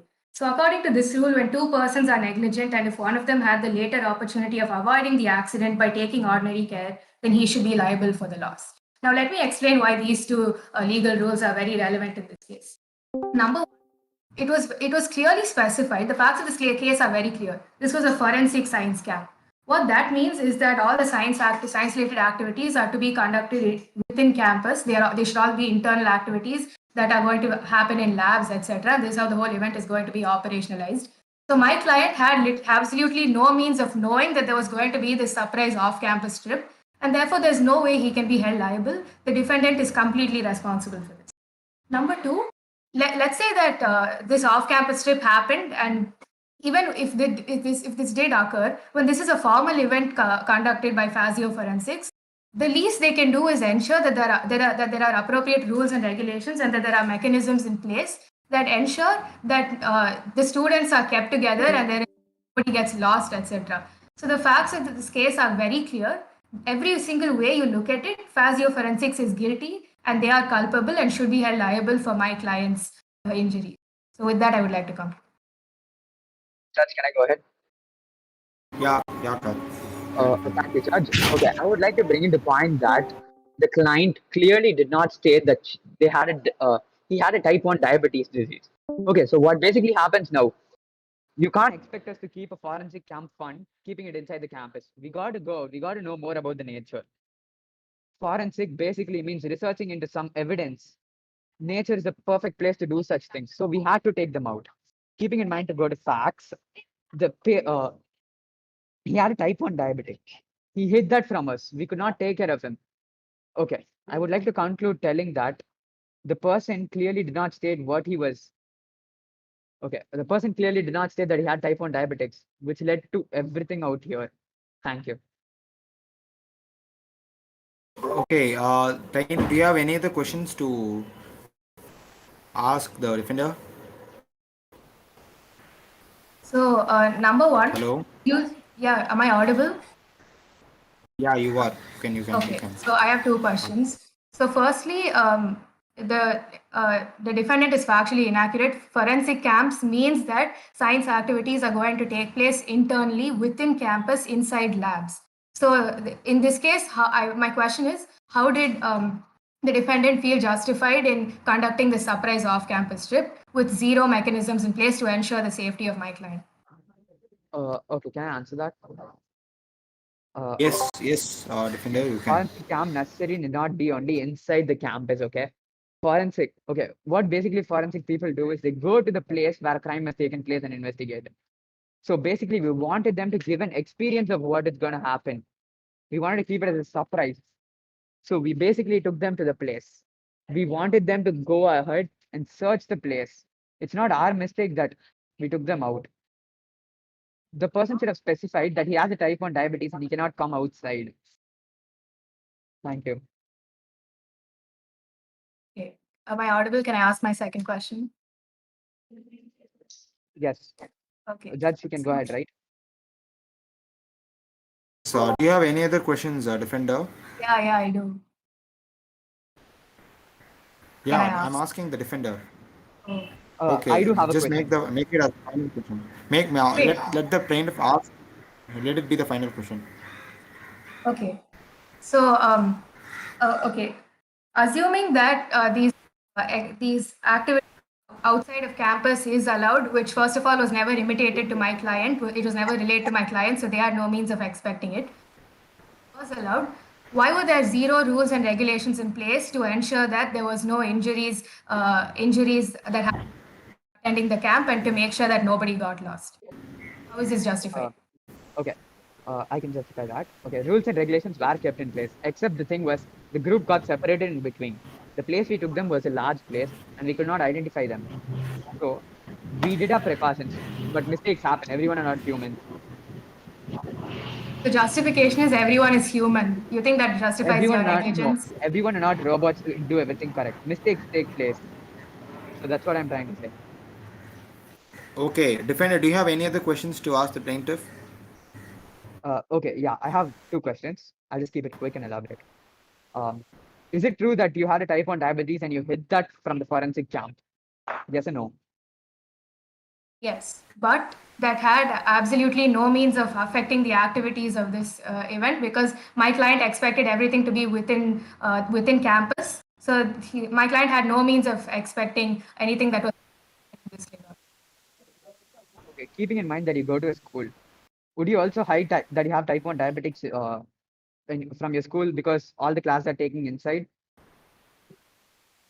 But If not so, that what was has the no necessity to hide it relevance. from us? If not so, That what was the necessity to hide it from us, the Fabio forensics? school is a 14-year long where you are going to be taken on class trips, you are going to expect such activities. So obviously, my client would have imitated this to the school. However, in this short activity that was expected to be internal, my client did not feel the need to relate he had type 1 diabetes. So my client is fully justified. I will have to ask one question to the plaintiff. Enough of your question sessions. So what I wanted to ask is that, as you mentioned, this is not any school trip or an excursion. This is completely an education-related forensic medical trip. So guess he must be around at the age of 15 to 17, 16 probably.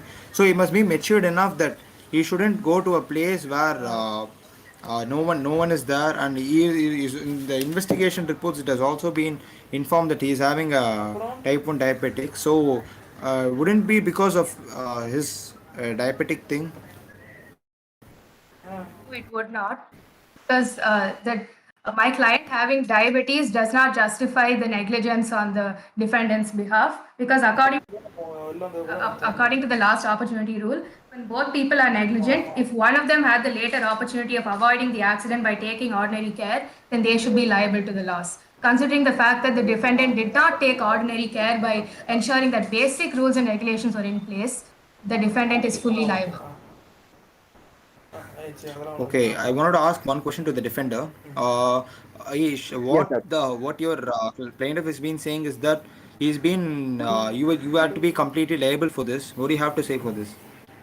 We did not accept the liability because he clearly hid he had one serious type of problem with him, and he did not state that to us. If he had stated that to the Fabio forensics, we would have taken a better care of him. He clearly hit that. How else does he expect us to do so?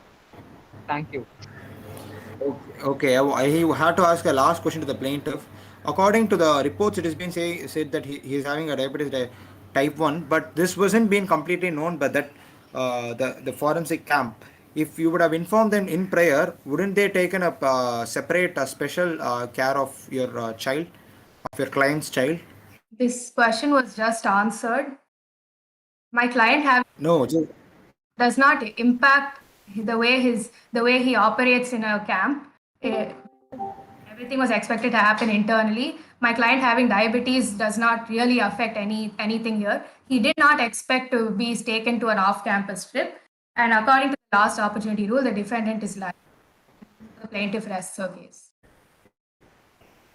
okay, thank you both of you. So we are winding off with this round, and after this, guess we are completed the prelims for the suits, and soon I will be announcing the list of participants who are getting shortlisted to the finals of the suits.